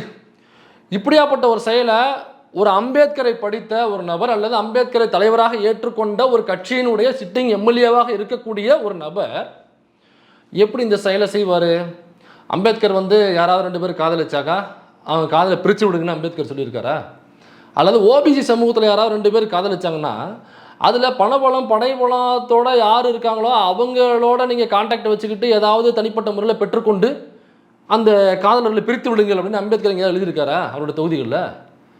இப்போ இப்படியாப்பட்ட ஒரு சம்பவம் நடக்குது. இப்போ இந்த சம்பவத்தை செய்த நபரனுடைய மேடையில் அண்ணன் ரஞ்சித் அவர்கள் ஏறுவாராங்க? அது எப்படி ஏறுவார்? அவர் சமரசம் இல்லாத ஒரு போராளி, அண்ணன் களத்தில் போராடிட்டு இருக்காரு. இப்படி ஒரு சம்பவத்தை செய்கிறாருனாக்கா அவர் அப்படியே அம்பேத்கர்கிட்ட ஏற்றுக்க முடியும். நான் கேட்குறது அந்த எம்எல்ஏவை கேட்குறேன், அவரோட அம்பேத்கர்கிட்ட. அவர் அப்போ அந்த கட்சியோடைய நோக்கம் என்ன? எதுக்காக கட்சி ஆரம்பித்தாங்க? அப்போ எம்எல்ஏவாக ஆனவருடைய நோக்கம் என்ன? எதுக்காக எம்எல்ஏ ஆனார்? இந்த மாதிரி கடத்தி காதலர்களை பிரிப்பதற்கா? இப்போ இப்படியாப்பட்ட ஒரு நபரை அண்ணன் ரஞ்சித் அவர்கள் எங்கேயாவது ஆதரித்து அந்த கட்சியை ஆதரித்து மேடைகளில் பேசுவாரா? அல்லது அவருடைய பாசறையில் இருந்தால் நான் வந்தேன் அப்படின்னு எங்கேயாவது பேசுவாரா? அல்லது இவரை பாராட்டி அண்ணன் பாரஞ்சித் அவர்கள் நடத்துகிற நீலம் பப்ளிகேஷன் அவங்களுடைய வெப்பில் இவரை பாராட்டி இவருக்காக ஒரு தலையங்கம் எழுதுவாங்களா? இப்படியாப்பட்ட செயலை கண்டிக்காமல் இந்த செயலுக்கு முட்டு கொடுத்து நீலம் பப்ளிகேஷனில் தலையங்கமாக இவரை பாராட்டி எழுதுவாங்களா? எழுத மாட்டாங்கல்ல. அப்படி எழுதினாக்கா நம்ம எப்படி அம்பேத்கர்னு ஏற்றுக்க முடியும்? முடியாதுல்ல. தோழர் ஷஹீனா கேகே அவர்களுக்கு இந்த சம்பவம் தெரியாதுன்னு நினைக்கிறேன். ஏதோ கேட்டிருக்கலாம் நான் ரஞ்சித்துக்கிட்ட, என்னங்க இப்படி ஒன்று இருக்குது, அது உண்மையா அப்படிங்கிறது கேட்டிருக்கலாம். அவங்க கேட்கல. ஸோ இப்படியாப்பட்ட ஒரு சம்பவம். எனக்கா அங்கே அம்பேத்கர் ஃபோட்டோ, அது பெரியார் ஃபோட்டோ தொங்குனுச்சு, கலைஞர் ஃபோட்டோ தொங்குனுச்சு, டெபுட்டி சிஎம் ஃபோட்டோ தொங்குனுச்சு. அவர் சாதி உணர்வோடு இருக்கிறார். இங்கே அம்பேத்கர் ஃபோட்டோவை தொங்குதே, ஆள் கடத்தல் வரைக்கும் நடந்திருக்கு. அதற்கு பின்னாடி நீலமில் அதை பாராட்டி தலையங்கம் எழுதியிருக்காங்களே. இப்போ இதை பாராட்டி நீளமில் தலையங்கம் எழுதும் பொழுது அதை கண்டித்து நாம் ஒரு வீடியோ போடுறோம், விமர்சனம் பண்ணி ஒரு வீடியோ போடுறோம். நாம் வீடியோ போட்டதுக்கு கிண்டல் கேலி நக்கல் நையாண்டி பண்ணி அந்த கடத்தியவருக்கு சப்போர்ட்டாக திரும்ப ஒரு வீடியோ. அந்த வீடியோவில் ஆமாம் நாங்கள் இதுக்காக தான் நாங்கள் ஆதரிக்கிறோம், நாங்கள் அதுக்காக தாங்க ஆதரிக்கிறோம் வேறடா அப்படின்னு ஒரு வீடியோ. இப்படியாப்பட்ட ஒரு சம்பவம் நடக்குதுனாக்கா அப்போ நீங்கள் இங்கே கேட்குற கேள்வி நம்ம அங்கே வைக்கலாம்ல. அப்போ என்ன சொல்ல வரோம்னா, யாரையும் நம்ம குறை சொல்லலை. நான் ரஞ்சித் அவர்களையோ மற்றவர்களையும் நம்ம யாரும் குறை சொல்லலை. இப்போ பெரியார் ஃபோட்டோ தொங்குது, இப்போ கலைஞர் ஃபோட்டோ தொங்குது அப்படிங்கிறதுனாலேயே, ஒரு திமுக காரங்க வீட்டில் தொங்குது அப்படிங்கிறதுனாலேயே அவங்க சாதியை முற்றுமுழுதாக திறந்தவர்கள்னு அர்த்தம் கிடையாது. அவங்க திமுக காரவங்க, அவங்க திக காரவங்க கிடையாது, அவங்க திமுக காரவங்க கிடையாது, அவங்க தாப்பேதிக காரவங்க கிடையாது, அவங்க திமுக காரவங்க. அதே மாதிரி ஒரு அம்பேத்கர் ஃபோட்டோ தொங்குது அப்படிங்கிறதுனாலே அவங்க முழுமுற்றாக சாதியை திறந்தவங்கன்னு அர்த்தம் கிடையாது. எந்த சாதிகளும் இருக்கலாம். அவங்க அப்படியே அம்பேத்கரை படித்து கரைச்சி குடிச்சு அதனுடைய நடப்போகிறாங்க அப்படி கிடையாது. அதுக்கு இங்கே ஒரு எக்ஸாம்பிள். அப்போ சாதிய உணர்வு அப்படிங்கிறது எல்லாருக்குள்ளேயுமே ஊறி போன ஒன்று. அவங்க திமுகவில் இருக்கலாம், அவங்க அதிமுகவில் இருக்கலாம், அவங்க வேறு கட்சியில் இருக்கலாம், அல்லது வேறு ஏதோ ஒரு பார்ட்டியை சார்ந்தவராக இருக்கலாம். எந்த கட்சியில் இருந்தாலுமே பல பேருக்கு சாதிய உணர்வுங்கிறது இங்கே சமூகத்தில் எல்லாருக்கும் ஊட்டப்பட்டிருக்கு. நானே 9ஆம் படிக்கிற வரைக்கும் ஒரு சாதிய உணர்வு தான் வளர்ந்துட்டு இருந்தேன். பெரியாரை படித்தேன், அப்புறம் அம்பேத்கரை படித்தேன், அப்புறம் மார்க்ஸில் கொஞ்சம் வாசிக்கிறேன், அப்படியே கொஞ்சம் விவாதங்கள் நடக்குது, பேசுகிறோம், அப்புறம் மனுஷனாக மாறி வர்றேன். இப்படி மனுஷனாக மாறாத பல பேர் இருக்காங்க கட்சியில் இருக்கிறவங்க. அதனால் திமுக அப்படின்னாலே அவங்க முழுமுற்றாக சாதிய உணர்வு அப்படியே தூக்கி எரிஞ்சவங்க அப்படின்னு அர்த்தம் கிடையாது. அம்பேத்கர் ஃபோட்டோவை தொங்க விட்டுருக்காங்க. அம்பேத்கரை ஏற்றுக்கிட்டதாக ஏற்றுக்கிட்டவங்களாக சொல்கிறாங்க. அந்த கட்சியினுடைய கொள்கையே அம்பேத்கர் தானே சொல்கிறாங்க. அப்படிங்கிறதுக்காகவே அவங்களும் அப்படியே அம்பேத்கர் கொள்கையை ஃபாலோ பண்ணிடுவாங்க அப்படின்னு அர்த்தம் கிடையாது. இப்போ இவ்வளவு கேள்வி கேட்குற நமது அண்ணன் ரஞ்சித் அவர்கள் இந்த வீடியோவில் நீங்கள் பாருங்கள், நான் ட்விட்டர் லிங்க் ஒன்றா டிஸ்கிரிப்ஷனில் போடுறேன், அதில் போனீங்கன்னாக்கா இன்னும் முழு வீடியோ உங்களுக்கு இருக்குது. இவ்வளோ கேள்வி கேட்குற நான் ரஞ்சித் அவர்கள் அம்பேத்கர் அவரையும் மோடி அவர்களும் ஒன்று அப்படின்னு கட்டுரை எழுதுகிறார். யார்? நம்ம இளையராஜா அவர்கள் கட்டுரை எழுதுகிறார், இசைஞான இளையராஜா கட்டுரை எழுதுகிறார். இப்போ இதை கண்டித்தோ அல்லது அதற்கு விமர்சனம் செய்தோ அதற்கு கவுண்டராகவோ கட்டுரை எழுத வேண்டியது யார்? ஏங்க அது என்ன நீளத்தில் மட்டும் தான் எழுதணுமா, ஏன் நீங்களும் எழுத மாட்டீங்கன்னு சொல்லி கேட்கலாம். எங்ககிட்ட எழுதுறதுக்கான வாய்ப்புகள் இல்லை, அதனால் நாங்கள் பேசுகிறதுக்கான வாய்ப்பு, அதை நாங்கள் பேசி வீடியோ போட்டிருக்கோம். இசைஞானி அவர்களை நாங்கள் விமர்சனம் பண்ணி நாங்கள் வீடியோ போட்டிருக்கோம். ஆனால் இதை முழுமுற்றாக எழுதி எனக்கு நீங்கள் அப்படியே ஒருத்தர் இருக்கும் பொழுது ஒரு கடத்தலில் இருக்காருன்னா அவரே பின்னாளில் இருந்து சொல்கிறாப்புல, ஆமாங்க அந்த பொண்ணு வீட்டிலேருந்து ஹெல்ப்பு கேட்டாங்க, அதனால் அந்த ஹெல்ப்பை நான் பண்ணி கொடுத்தேன். எது காதலை பிரிக்கிறது ஹெல்ப்பு கேட்டாங்கன்னா அது எப்படி ஏன் பையன் வீட்டிலேருந்து உங்கள்கிட்ட ஏன் ஹெல்ப் கேட்கல? ஏன்னாக்கா அந்த பையன் வீடு தான் இந்த எம்எல்ஏ இருக்கிற தொகுதியினுடைய லிமிட்டுக்குள்ளே இருக்குது. ஏன்னாக்கா இவரோட தொகுதி வேறு, ஆனால் இவர் இருக்கிற இடம் இருக்குல்ல, அந்த இடம் அந்த ஏரியாவுடைய லிமிட்டுக்குள்ளே அந்த பையனுடைய வீடு இருக்குது. அப்போ நியாயப்படி பார்த்தோம்னாக்கா இப்படியாப்பட்ட ஒரு காதல், ஆகா நம்மளை வந்து ஆணவ படுகொலை செஞ்சுருவாங்க, அப்போ நம்ம அண்ணன் இருக்கார் அவர்கிட்ட போய் நம்ம சரண்டர் ஆகிடுவோம், அவர்கிட்ட போனோம்னாக்கா அவர் நம்மளை காப்பாற்றிடுவார், ஷாஜகான் விஜய் மாதிரி வந்து என்னக்கா அவர் பெரிய அம்பேத்கர்ட்டு அவர் நம்மளை காப்பாற்றிடுவார்னு சொல்லிட்டு அந்த பையன் உங்ககிட்ட வந்திருக்கணும். சில கிலோமீட்டர் தூரத்தில் இருக்க உங்கள் வீட்டிலாம் வந்திருக்கணும். ஆனால் எங்கேயோ இருக்கிற மதுரைக்கு அந்தாண்ட எங்கேயோ இருக்கிற அந்த பொண்ணு வீட்டில் எப்படி உங்களை தேடி கண்டுபிடிச்சி இங்கே ஃபோன் பண்ணி எனக்கு என் பொண்ணை பிரித்து கொடுத்துருங்க அப்படின்னு உதவி கேட்டாங்களா, அந்த உதவியை அவர் செஞ்சாராம். இவங்களுக்கு சப்போர்ட் பண்ணி நீங்கள் தலையங்க எழுதுறீங்க. அம்பேத்கரும் மோடியும் ஒன்றுன்னு சொல்லிட்டு ஒருத்தர் முன்னுரை எழுதுறாரு நமது இசைஞானி இளையராஜா அவர்கள். அதற்கு விமர்சனமாக அதுக்கு கவுண்டர் பண்ணி தலையங்க வரும் அல்லது கவுண்டர் பண்ணி ஒரு கட்டுரை வரும் அப்படின்னு எதிர்பார்த்தோம்னாக்கா இதுவரைக்கும் ஒரு கட்டுரை இல்லை, எல்லாத்தையும் விமர்சனம் செய்கிற அண்ணன் பாரஞ்சித் அவர்கள் இந்த நிமிஷம் வரை இளையராஜா அவர்கள் எழுதின அம்பேத்கரும் மோடியும் ஒன்று என்று எழுதின அந்த கட்டுரைக்கு எதிராக ஒரு விமர்சன ட்வீட் கூட வரைக்கும் வரல, ஒரே ஒரு ஒத்த ட்வீட் கூட வரைக்கும் வரல. அப்போ இசைஞானி இளையராஜா அவர்கள் சொன்னது உண்மையா? அப்போ மோடி அவர்கள் குஜராத்தில் எப்படி கொலை செஞ்சாரோ படுகொலை செஞ்சாரோ அது அம்பேத்கர் வந்து அதை ஆதரிப்பாரா இருந்தா? மோடி சனாதனத்தை ஆதரிக்கக்கூடியவர், அப்போ அம்பேத்கர் சனாதனத்தை ஆதரிச்சாரா? அவர் வர்ணாசிரமத்தை ஆதரிக்கக்கூடியவர், ஆனால் அம்பேத்கர் அதை ஆதரிக்கிறாரா? இஸ்லாமியர்களை தொடர்ந்து நாட்டை விட்டு வெளியேறுங்கள் என்று பேசக்கூடிய கட்சி பாஜக, அதை அண்ணல் அம்பேத்கர் சொன்னாரா? அவங்க ஆர்எஸ்எஸ் ஆதரிக்கக்கூடியவங்க, அண்ணல் அம்பேத்கர் ஆதரிச்சாரா? பார்ப்பனியத்தை ஆதரிக்கக்கூடியவர் மோடி, ஆனால் அம்பேத்கர் ஆதரிச்சாரா? எந்த இடத்துலையுமே ஒரு புள்ளியில் கூட ஒன்று சேராத இரு துருவங்கள்னாக்க மோடி அம்பேத்கர் அப்படி வேணால் நம்ம பேசலாம்.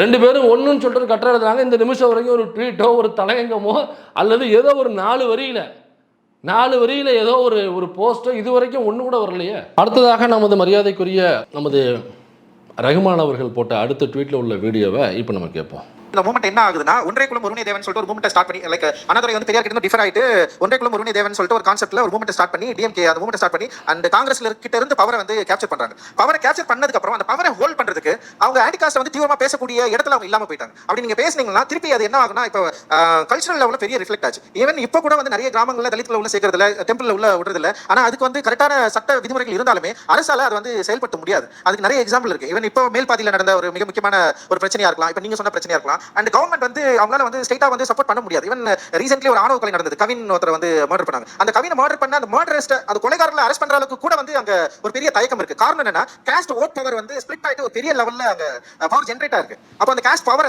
காஸ்ட் ஓட்டை நீங்க மிஸ் பண்ண கூடாதுன்னா you have to be silent some of the time. நீங்க வந்து அந்த சைலண்டா இருந்தா மட்டும் தான் அந்த பவரை உங்களால வந்து அப்ரோப்ரியேட் பண்ண முடியும், பவர் வந்து கண்ட்ரோல் அதாவது ஒரு கான்ஸ்டன்ட்டா அதை வச்சுக்க முடியும். அப்படி இல்ல நீங்க வந்து தொடர்ந்து வந்து நீங்க ஒரு ஆன்டி காஸ்ட் மூவ்மெண்ட் நீங்க வந்து ஆன்டி காஸ்டா இருந்தா தான் மூவ்மெண்ட்ல இருக்க முடியும்னு சொல்லிட்டு ஈவன் டிஎம்கே பேசினாலுமே அவங்களால வந்து அந்த பவர்ல இருக்க முடியாது. So they will get fear. அப்ப அவங்க என்ன பண்றாங்கன்னா அப்ப இத பத்தி பேசின ரிலீஜியஸா இருக்கட்டும் இல்ல வந்து காஸ்டா இருக்கட்டும் அவங்களால வந்து ஒரு லெவலுக்கு அப்புறம் அவங்களால டச் பண்ண முடியாது. அப்ப என்ன பண்றாங்கன்னா டிஎம்கே வந்து என்னன்னா ரிலீஜியஸ் சைடுல ஒரு அமைச்சர் வச்சிருக்காங்க. அந்த அமைச்சர் என்ன பண்றாருன்னா ரிலீஜியஸ் அதாவது அவர் கௌசாலா ஸ்டார்ட் பண்றாரு, அந்த கோயில் அறநிலையத்துறை கேப்சர் பண்றாங்க, நிறைய கோயில் சம்பந்தமா நிறைய நிகழ்வுகளை பண்றாங்க. ஏன்னா பிஜேபி உள்ள வந்துடக்கூடாது, பிஜேபி மாதிரியான ஒரு அமைப்பு தோற்றத்தை நாம தான் இங்க பண்றோம்ல, நமக்கு எதுக்கு இன்னொரு கட்சி அப்படின்னு ஒரு அமைப்பை மக்களுக்கு ஒரு நம்பிக்கை கொடுக்குற இடத்துல வந்து அதை வச்சிருக்காங்க. அண்ட் அது என்னன்னா ஒரு பிரிவென்டல் ஆக்டாவும் இருக்கலாம், பட் அதே சேம் டைம்ல அது ரிலீஜியஸை காப்பாற்றுற ஒரு இடத்துலயும் போய் மாறுது. அண்ட் சேம் டைம் பொலிட்டிஷியன் பார்ட்டிஸ்ல இருக்கிற அந்த மாவட்ட செயலாளர்கள் இருக்காங்க, செக்ரட்டரிஸ் இருக்காங்கல்ல, most of the people caste wise தான் செலக்ட் பண்ணப்படுறாங்க. காஸ்ட் தான் பவர் வந்து தீர்மானிக்குது. இப்போ நீங்க மதுரை மாதிரியான பகுதிகளில் அங்க இருக்கிற டாமினேட் காஸ்ட்டுக்கு மட்டும் தான் வந்து அங்க பவரே இருக்கும். அண்ட் மற்ற மாவட்டங்களிலும் டாமினேட் பவர் மட்டும் தான் இருக்கும். அண்ட் இப்போ 41 தொகுதி 41 அந்த கான்ஸ்டிடியூஷன் இருக்குல்ல, அதுல மட்டும் தான் தலித்ஸ் வந்து போட்டி போட முடியும். ஈவன் ஏடிஎம்கே ஈவன் டிஎம்கே எண்ணி பவர் பிஜேபி யாரா இருந்தாலுமே அங்க நான் தலித் அதாவது என்னன்னா பொது அதாவது ஓப்பன் கான்ஸ்டிடியூஷன்ல வந்து தலித்ஸ்க்கு வந்து தர மாட்டாங்க. அவங்களுக்கு என்ன பிரச்சனை, நீங்க காஸ்ட் டச் பண்ணீங்கன்னா இஃப் வில் அஃபெக்ட் ஒரு வோட் பாலிடிக்ஸ் அப்புறம் வந்து உங்களால வந்து பவருக்கு வர முடியாது. சோ தே வாண்ட் டு அந்த பவரை வந்து ஹோல்ட் பண்ணனும்னா யூ ஹேவ் டு காம்ப்ரமைஸ். நீங்க வந்து ஆன்டி காஸ்ட் மூவ்மெண்ட் வந்து வெறும் பேச்சு அளவுல லைக் வந்து ஒரு ஸ்பீக்கரா மட்டும் தான் அதை வச்சிருக்க முடியுமே தவிர இன் கல்ச்சரல் லெவல்ல உங்களால அப்ளை பண்ண முடியாது. அதுக்கு மிக சிறந்த உதாரணம் தமிழ்நாடு அப்படின்னு நினைக்கிறேன். நாட் ஒன்லி தமிழ்நாடு, இந்த கேரளா கூட நம்ம வந்து சொல்லலாம். இந்த மாதிரி நிறைய இடங்கள் அது வந்து நடக்குது அப்படின்னு நான் நினைக்கிறேன். DK movement and Annadurai and சரி அண்ணா பேசின வீடியோ தான். ஆனால் இதில் ஒரு வெட்டி ஒட்டப்பட்டிருக்கிறது, அந்த வெட்டி ஒட்டப்பட்டது இல்லாமல் முழு வீடியோ என்ன அப்படிங்கிறத நான் உங்களுக்கு காமிக்கிறேன் அடுத்த வீடியோவில், அது அடுத்த இதில் காமிக்கிறேன் உங்களுக்கு. இப்போ அதில் அண்ணன் சொல்கிறது என்னன்னாக்கா, இந்த மாதிரி சாதி ஒழிப்பில், அதாவது திராவிடர் கழகத்தில் பெரியார், அண்ணா, கலைஞர் இவங்கெல்லாம் செயல்பட்டாங்க. அதில் சாதி ஒழிப்பில் செயல்பட்டாங்க. அதுக்கப்புறம் அது திராவிட முன்னேற்ற கழகமாக மாறுது. அப்போ ஒன்றே குலம் ஒருவனே தேவன் அப்படிங்கிற ஸ்டேட்மெண்ட்டுக்கு மாறுறாங்க. அப்போ அவங்களோட நிலைப்பாடு வந்து மாறுது. பெரியார் அப்படியே இருக்கிறாரு, ஆனால் இவங்களோட நிலைப்பாடு, அண்ணாவோட நிலைப்பாடு, ஆனால் ரஞ்சித்துக்கு புரியுற மாதிரி சொல்லணும்னாக்க அண்ணாதுரையினுடைய நிலைப்பாடு மாறுது, கலைஞருடைய நிலைப்பாடு மாறுது. ஸோ நிலைப்பாடு மாறினதுக்கு அப்புறம் அது ஒரு கேஸ்ட் பாலிட்டிக்ஸில் போகுது. அவங்களால சாதி ஒழிப்பில் ஈடுபட முடியல அதுக்கப்புறம். அதனால் என்ன பண்ணுறாங்கனாக்கா, சாதியின் பின்னாடியே ஓட ஆரம்பிக்கிறாங்க. அப்போ ஒரு மாவட்ட செயலாளரும் அந்த மாவட்டத்தில் உள்ள டாமினேஷன் கேஸ்ட் எதுவோ அந்த கேஸ்ட்டில் உள்ள ஒருத்தர் தான் மாவட்ட செயலாளர் பண்ண முடியும். இப்போ எக்ஸாம்பிள் மதுரையில் எடுத்துக்கிட்டோம்னாக்கா, அங்கே ஒரு தேவர் கமிட்டியில் உள்ளவர் தான் நீங்கள் வந்து ஒரு மாவட்ட செயலராக போட முடியுமே தவிர வேறு சாதியிலேருந்து போட முடியாது. அதேமாதிரி வேறு ஒரு பக்கம், இப்போ திருநெல்வேலி பக்கம் போனீங்கன்னாக்கா அங்கே இங்கே பெரும்பான்மை சாதியோ, அல்லது தூத்துக்குடி பக்கம் அங்கே பெரும்பான்மை சாதியமோ அதான் போட முடியும். ஒவ்வொரு ஏரியாவிலையும் அங்கே பெரும்பான்மை டாமினேஷன் சாதி எதுவோ அதுலேருந்து தான் நீங்கள் மாவட்ட செயலர் போட முடியும். அதனால் இதுக்குள்ளே போய் இந்த கட்சி வந்து இப்படியாக கரைஞ்சு போயிருச்சு. எக்ஸாம்பிள் மேல்பாதியில் கூட நடந்துச்சு. மேல்பாதியில் பாருங்கள், இந்த கோயிலுடைய போராட்டம் பண்ண முடியல, கவின் ஆணவப்படுகளை அரெஸ்ட் பண்ண முடியல அப்படிங்கிறத சொல்கிறாப்புல. இப்போ சாதி ஒழிப்பில் செயல்பட முடியல, திமுகவாக மாறினதுக்கு அப்புறம் செயல்பட முடியல அப்படின்னு சொல்கிறார். இப்போ திமுகவாக மாறி போட்டி போட்டு அவங்க முதலமைச்சரான பொழுது பேரறிஞர் அண்ணா அவர்கள் போட்ட முதல் 3 கையெழுத்தில் முக்கியமான கையெழுத்து என்னன்னாக்கா, சுயமரியாதை திருமண சட்டம். அதில் தான் வந்து பெரியார்கிட்ட அனுப்பி அதை கரெக்ஷன் கேட்குறாரு. அதில் வந்து அண்டுங்கிற வார்த்தை எடுத்துகிட்டு ஆறுன்னு போடுறாரு. அதாவது தாலி மற்றும் மாலை அப்படின்றத எடுத்துகிட்டு தாலி அல்லது மாலை, ஏஎன்டி எடுத்துகிட்டு ஓஆர் அப்படிங்கிறத மாற்றுறாரு. அந்த சட்டத்திருத்தம் அவங்க போகும்போது அதை மட்டும் ஒரு மாற்றுறாங்க. அதை மட்டும் மாற்ற சுயமரியாதை திருமண சட்டம் வருது. எனக்கு தெரிஞ்சு இந்தியாவிலேயே சுயமரியாதை திருமண சட்டம் என்பது தமிழ்நாட்டில் மட்டும்தான் இந்த நிமிஷம் வரை அமலில் இருக்கிறது. திமுக செஞ்ச மிக முக்கியமான வேலை. அதில் சாதி ஒழிப்பு நோக்கத்தோடு தான் அங்கே செஞ்சுருக்காங்களே தவிர சாதி ஒழிப்பு நோக்கம் இல்லாமல் நீங்கள் செய்யவே முடியாது. சுயமரியாதை திருமண சட்டம் என்பது நீங்கள் அதுக்கு முன்னாடி பார்த்தீங்கன்னாக்கா, அந்த சுயமரியாதை திருமண சட்டத்துக்கு முன்னாடி 2 பேர் திருமணம் பண்ணிக்கிறாங்க, லீகலான திருமணம் அப்படின்னா அதை வந்து வீட்டில் உள்ள அப்பா அம்மா இருக்கணும், அப்புறம் அவங்க சொந்தக்காரவங்க இருக்கணும், அப்புறம் இது இல்லாமல் குறிப்பாக ஒரு ஐயர் இருக்கணும், அக்னி குண்டம் நீங்கள் ஏற்றிருக்கணும். அந்த 3 முறையோ 4 முறையோ சுற்றி வருவாங்க. அதெல்லாம் சுற்றி வந்து அந்த ப்ராப்பரான பார்ப்பனிய முறைப்படி அந்த ஐயரோட அனுமதியோடு அந்த திருமணம் நடந்தால் தான் அந்த புருஷனும் பொண்டாட்டி உண்மையான புருஷன் பொண்டாட்டிகள். ஒருவேளை ஐயர் இல்லாமல் அந்த திருமணம் நடக்குது அப்படின்னா அந்த திருமணம் ஏற்றுக்கொள்ளப்பட மாட்டாது. அப்படி ஒரு திருமணம் நடந்து அந்த பேருக்கு ஒரு குழந்தை பிறக்குது அப்படின்னாக்கா, அந்த குழந்தை முறையற்ற வகையில் பிறந்த குழந்தை, முறை தவறி பிறந்த குழந்தை. முறை தவறினாக்கா இல்லெஜிட்டிமேட் சைல்டுன்னு சொல்லுவாங்க. அதாவது தேவடியா மகன் அர்த்தம், வேற ஒன்றும் கிடையாது. அப்போ அந்த கணவன் மனைவிகள் 2 பேரும் பிடிச்சி லவ் பண்ணி காதலிக்கிறாங்க. அவங்க 2 பேர் வீட்லேயும் சம்மதமும் தெரிவிக்கிறாங்க என்ற பொழுதும் நீ ஒரு பாப்பானை வைத்து திருமணம் செய்ய வேண்டும். அந்த பாப்பா அங்கீகரித்தாதான் அது திருமணமாக அங்கீகரிக்கப்படும் அந்த அரசாங்கத்தால். அப்படி இல்லைனாக்கா அங்கீகரிக்கப்பட மாட்டாது என்பதை மாற்றி சுயமரியாதை திருமண சட்டம்.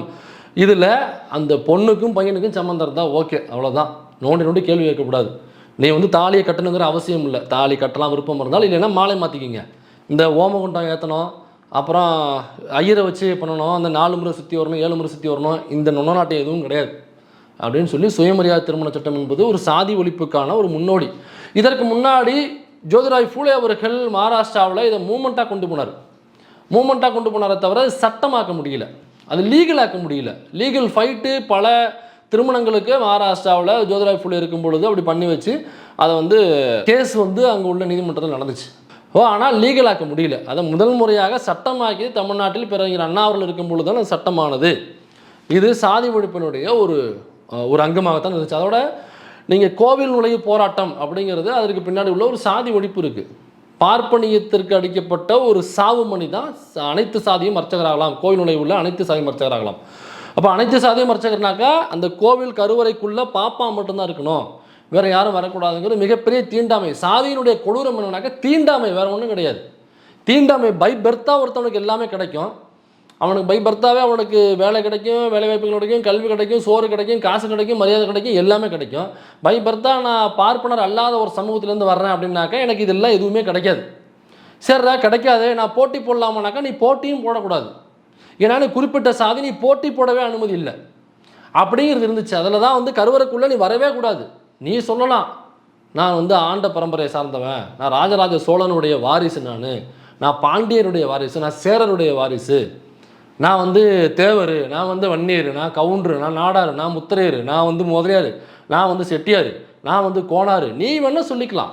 கருவறைக்குள்ளே சூத்திரம் எல்லாருமே, கருவறைக்குள்ளே இவன் யாருமே போடாது, பாப்பா மட்டும்தான் இருக்கணும் அப்படிங்கிறது எல்லா இடத்துலையும் பெரியாரனுடைய போராட்டங்கள் மூலமாக இடஒதுக்கீட்டை பெற்றுக் கொடுத்து கல்வி நிலையங்களை அனுப்பிச்சிட்டாரு. அனுப்பக்கூடாதுன்னு இருந்ததை உடச்சி பிரேக் பண்ணி அனுப்பிச்சிட்டார். அப்போ சட்டமாக்கிட்டார். திரும்ப வேலை வாய்ப்புகளில் போராட்டம் பண்ணி சட்ட திருத்தம் கொண்டு வர வச்சார்.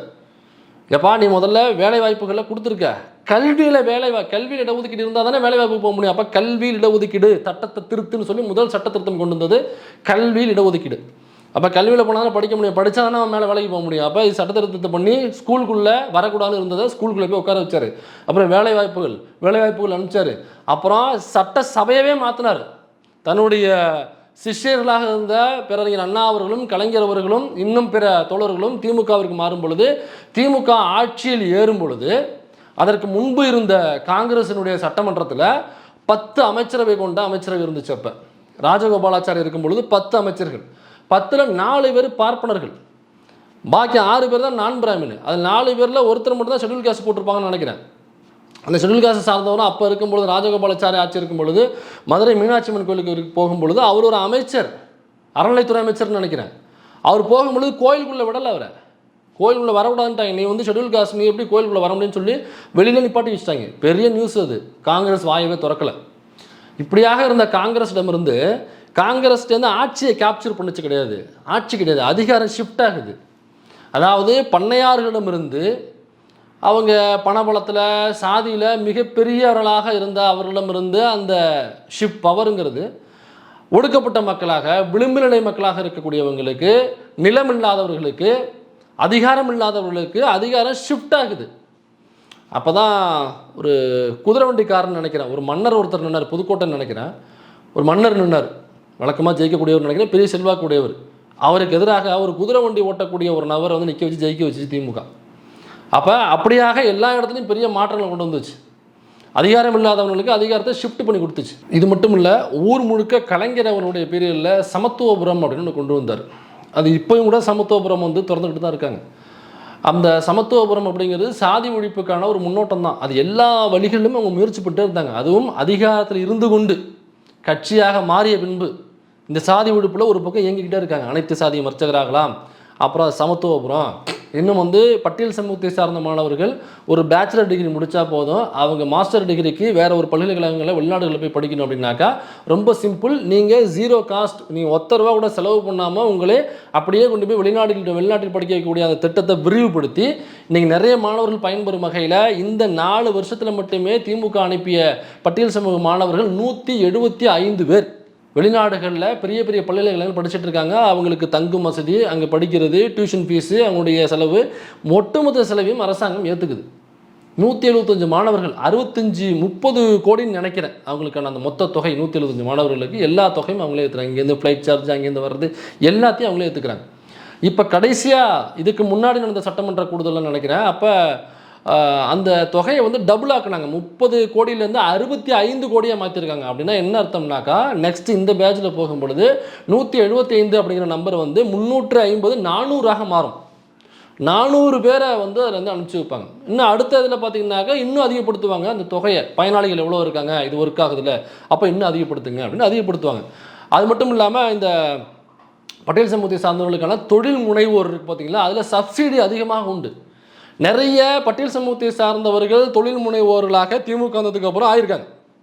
இது டேட்டா சொல்கிற ரிசல்ட். இப்போ இது எல்லா பட்டியல் சமூகத்தை சார்ந்தவர்களை இன்னமும் பொருளாதாரத்தில், சமூகத்தில் மேலே கொண்டு வரணும், கல்வியில் மேலே கொண்டு வரணும் அப்படிங்கிறதுக்கான மிகப்பெரிய முயற்சியினுடைய ரிசல்ட் தான். இதை வந்து ஏதோ முயற்சி பண்ணுறாங்க, இல்லை தோற்று போயிட்டாங்க அப்படிங்கிறதுல இதனுடைய ரிசல்ட் நம்மளால் கண்ணால் பார்க்க முடியுது. அப்போ ஒவ்வொரு விஷயத்துலையும் சாதிக்கு எதிரான நிலைப்பாட்டோட ஒவ்வொரு மூவையும் பண்ணி கொண்டு இருப்பது இந்த திராவிட முன்னேற்ற கழகம். இப்போ அண்ணா சொன்னார், அந்த சாதிய உணர்வோடு அவங்க செயல்படுறாங்க பாருங்க அப்படின்னு சொல்கிறாரு.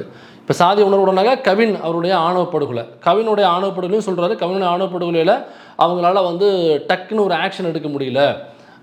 ஏன்னாக்கா அந்த ஜாதி பாலிடிக்ஸ், ஜாதி பவர் பாலிடிக்ஸ் அங்கே இருக்குது. அப்போ குறிப்பிட்ட சாதியினுடைய வாக்கை இழக்கக்கூடும் அப்படிங்கிறதுக்காக அவங்க வந்து அந்த கைது நடவடிக்கை, சட்ட நடவடிக்கை, காவல்துறை நடவடிக்கையில் மெத்தனை காமிச்சாங்க, சீக்கிரமாக நடவடிக்கை எடுக்க முடியல அப்படின்னு சொல்கிறாங்க.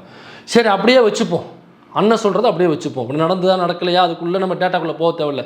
அண்ணன் சொல்கிறாரு உண்மையாக தான் இருக்கும். அப்போ ஸ்லோவாக தான் இருந்தாங்க. அதனால் இவங்க வந்து அந்த ஜாதியினுடைய இதுக்குள்ளே வந்து மாட்டிக்கிட்டு தவிக்கிறாங்க. ஏன்னாக்க ஓட்டு போயிடும் அப்படிங்கிறதுக்காக. அப்போ ஜாதியை ப்ரமோட் பண்ணால் ஓட்டு வாங்க முடியுமா? ஏன்னா அவங்க ஜாதிக்கு எதிராக இருக்காங்க. ஆனால் அதை வந்து உடனே நடவடிக்கை எடுக்க முடியல. ஏன்னாக்கா ஓட்டு வேணும் அப்படிங்கிறதுக்காக. அப்போ ஓட்டு வேணும் என்பது தான் திமுக நோக்கம்னாக்கா அப்போ நடவடிக்கை எடுக்காமல் ஜாதியை ப்ரமோட் பண்ணி பேசலாமே அவங்க. ஏன்னா அதே ஊரில் அந்த ஜாதியை ப்ரமோட் பண்ணி பேசினா பல பேரை நம்ம பார்த்துருப்போம். ஒரு நாக்குப்பூச்சி ஒன்று பேசினுச்சு. அதே கவின் ஆனப்படுகொலையில் ஒரு நாக்குப்பூச்சி வந்து பேசினுச்சு. அதை பார்த்தோம்னாக்க இந்த விட்டலாச்சிரார் படத்தில் வர்ற ஒரு பேய் மாதிரியே ஒருத்தன் இருப்பான். இப்போ கூட 2 நாளைக்கு முன்னாடி உள்ளே போயிட்டான். யாரையோ வேலை வாங்கி தரேன், அது வாங்கி தரேன், கடன் லோன் வாங்கி தரேன்னு சொல்லிட்டு பல லட்சங்களை ஆட்டையை போட்டு இப்போ கைதாகி திரும்ப உள்ளே இருக்கான். இதற்கு முன்னாடியும் உள்ளே இருந்தான். இதே மாதிரி ஏமாற்றிட்டு லோன் வாங்கி தரேன்னு ஏமாற்றிட்டு காசு கொடுத்து உள்ளே இருந்தால் இப்போவும் திரும்ப உள்ளே போயிருக்கான். அந்த நாக்குப்பூச்சி என்ன பண்ணுச்சுனாக்கா சாதியை ப்ரமோட் பண்ணி யூடியூப் சேனல்ஸில் பேட்டி கொடுத்துட்டு இருந்தான். மீட்டிங் போட்டு பேசிக்கிட்டு தான். இந்த பட்டியல் சமூகத்தை சார்ந்தவர்கள் இன்னும் சில பேரும் இருக்காங்க அதே ஏரியாவில். சாதியை ப்ரமோட் பண்ணி பேசக்கூடிய அங்கே உள்ள பெரும்பான்மை சாதியில் உள்ள ரெப்ரசன்டேஷனாக ஒரு அமைப்பு ஒரு கட்சியை வச்சு நடத்தக்கூடியவங்க அங்கேயே மீட்டிங் போட்டு பேசுகிறாங்க. நாங்கள் வந்து எங்களுடைய பண்ணை வேலை செய்வதற்கு தான் நாங்கள் உங்களை வந்து கூப்பிட்டு வந்தோம், நீங்கள் வந்து எங்களுடைய அடிமைகள் அப்படின்னு சொல்லி பட்டியல் சமூகத்தை சார்ந்தவர்களை அங்கே உள்ள பெரும்பான்மை அந்த இடைநிலை சமூகத்தை சார்ந்தவர்களை கூட்டி வச்சுக்கிட்டு பட்டியல் சமூகத்துக்கு எதிராக அப்படி பேசுகிறாங்க.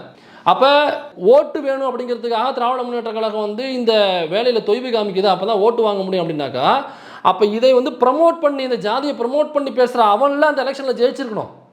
ஓட்டு வாங்குறதுல இந்த ஜாதி தான் போட்டி அப்படின்னாக்கா இதை தொய்வாக்குனாலே ஓட்டு விழுகுன்னு திமுக நினைக்குதுனாக்கா அதை ப்ரமோட் பண்ணி பேசினாக்கா அப்போ திமுகவை விட 10 மடங்கு அதிகமாக ஓட்டு வாங்கணும்ல.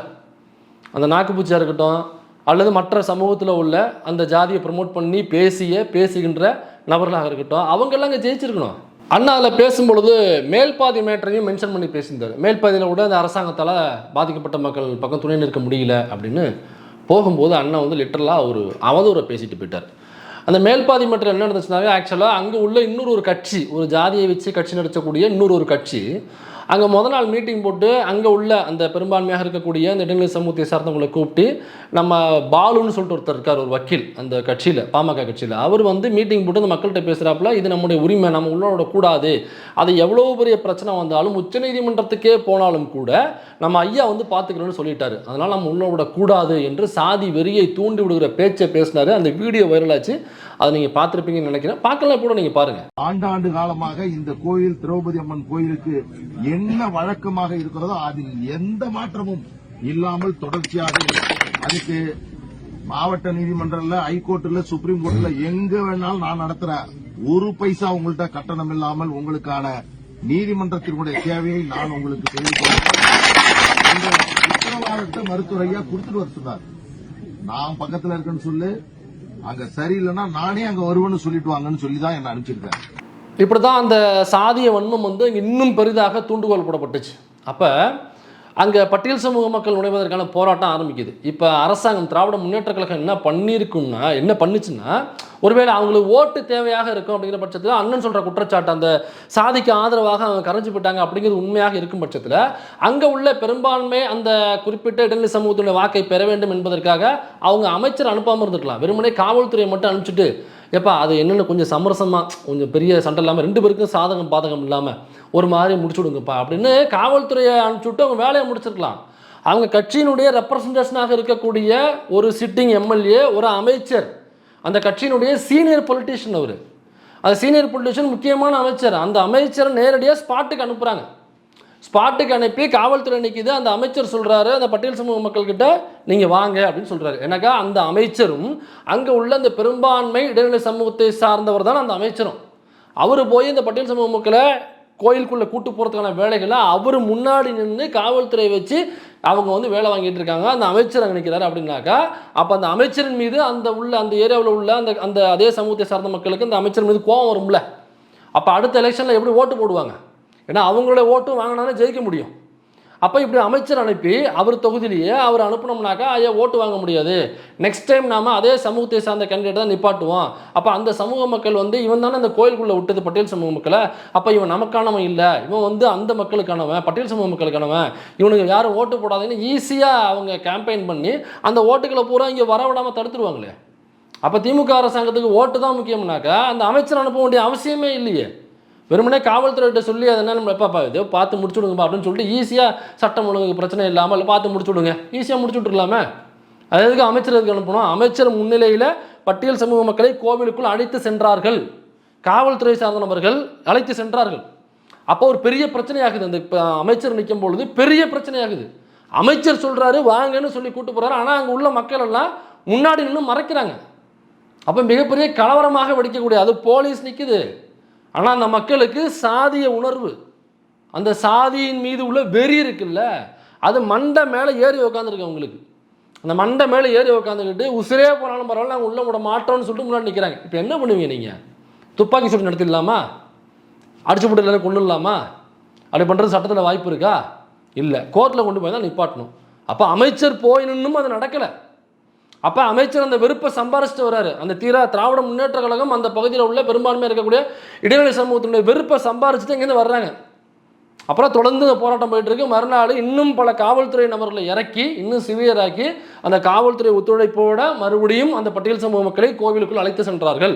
இந்த அரசாங்கம் இந்த காவல்துறை அழைத்து சென்றது. அழைச்சிட்டு போய் 2-3 நாள் கழிச்சு இந்த கோயிலை பூட்டி போட்டாங்க. அழைச்சிட்டு போனால் தீட்டுன்னு சொல்கிறல, அழைச்சிட்டு போயாச்சு. தீட்டெலாம் எதுவும் இல்லை. இப்போ தீட்டினாக்கா அந்த ஊர் பொழந்துக்கும் எல்லாம் மண்ணு உள்ளே போயிடும், அந்த ஊரே உள்ளே போயிடும். அப்புறம் நைட்டில் வந்து சாமி கண்ணை குத்திடும். அப்புறம் வந்து நான் ஏதாவது நம்மளை உடம்புக்கு முடியாமல் ஆக்கிடும், அல்லது விபத்தை ஏற்படுத்திடும், அல்லது உசுரம் எதுவுமே நடக்கலை. பார்த்துக்கிட்டீங்களே. அதனால் இதெல்லாம் இல்லைப்பா, நீங்கள் நினைக்கிறது இல்லைப்பாங்கிறத செஞ்சு காமிச்சிட்டு அதுக்கப்புறம் இந்த சண்டை சிவியராகும் அப்படிங்கிற சூழல் ஏற்படும் பொழுது எப்போ பார்த்தாலும் ஒரு 500 போலீஸை நிப்பாட்ட வைக்க முடியாதுல்ல ஊருக்குள்ளே. அப்போ என்ன பண்ணுறாங்க, ஒரே ஒரு சொல்யூஷன், ஏப்பா அவங்களும் உள்ளே போவாங்க, அப்படி இல்லைனாக்கா இந்த கோயில் இழுத்து மூடிட வேண்டியதான். அப்போ இவங்களுக்கு இல்லைனாக்கா இந்த கோவில் யாருக்குமே இல்லை, இழுத்து மூடுறா, இவங்க வரக்கூடாதுன்னு சொல்கிற கோயிலில் எவனுமே போகக்கூடாது அப்படின்னு சொல்லி இந்த கோயிலை எடுத்து மூடுறாங்க. இதுதான் மேல்பாதியில் நடந்தது. இதை எப்படின்னு நீங்கள் சாதி ஓட்டு போகும் என்பதனால் திமுக இதில் சரியாக செயல்படலை, அந்த சாதி பாலிட்டிக்ஸில் பவர் பாலிட்டிக்ஸில் கரைஞ்சி போயிட்டாங்கன்னு எப்படி நீங்கள் சொல்லுவீங்க? இதே வேலையை அதிமுக ஆட்சி இருக்கும் பொழுது என்ன பண்ணியிருக்கோம் நீங்கள் சொல்லுங்கள். சரி திமுக இல்லை வேண்டானே விட்டுருவோம், இவ்வளோ விமர்சனம் அண்ணா வைக்கும் பொழுது விட்டுருவோம். இது இல்லாமல் வேறு எந்த கட்சிக்கு நான் ஓட்டு போடுறது? வேறு எந்த கட்சியை நீங்கள் ஆதரிப்பீங்க சொல்லுங்கள். ஐயா பூவையார் கட்சிக்கு ஆதரவு தெரிவிச்சிடலாமா? சரிப்பா எல்லாம் பேசி முடிவு பண்ணியாச்சு, இந்த எலெக்ஷன் நம்ம பூவையார் தான் ஆதரவு தெரிவிக்கிறோம்.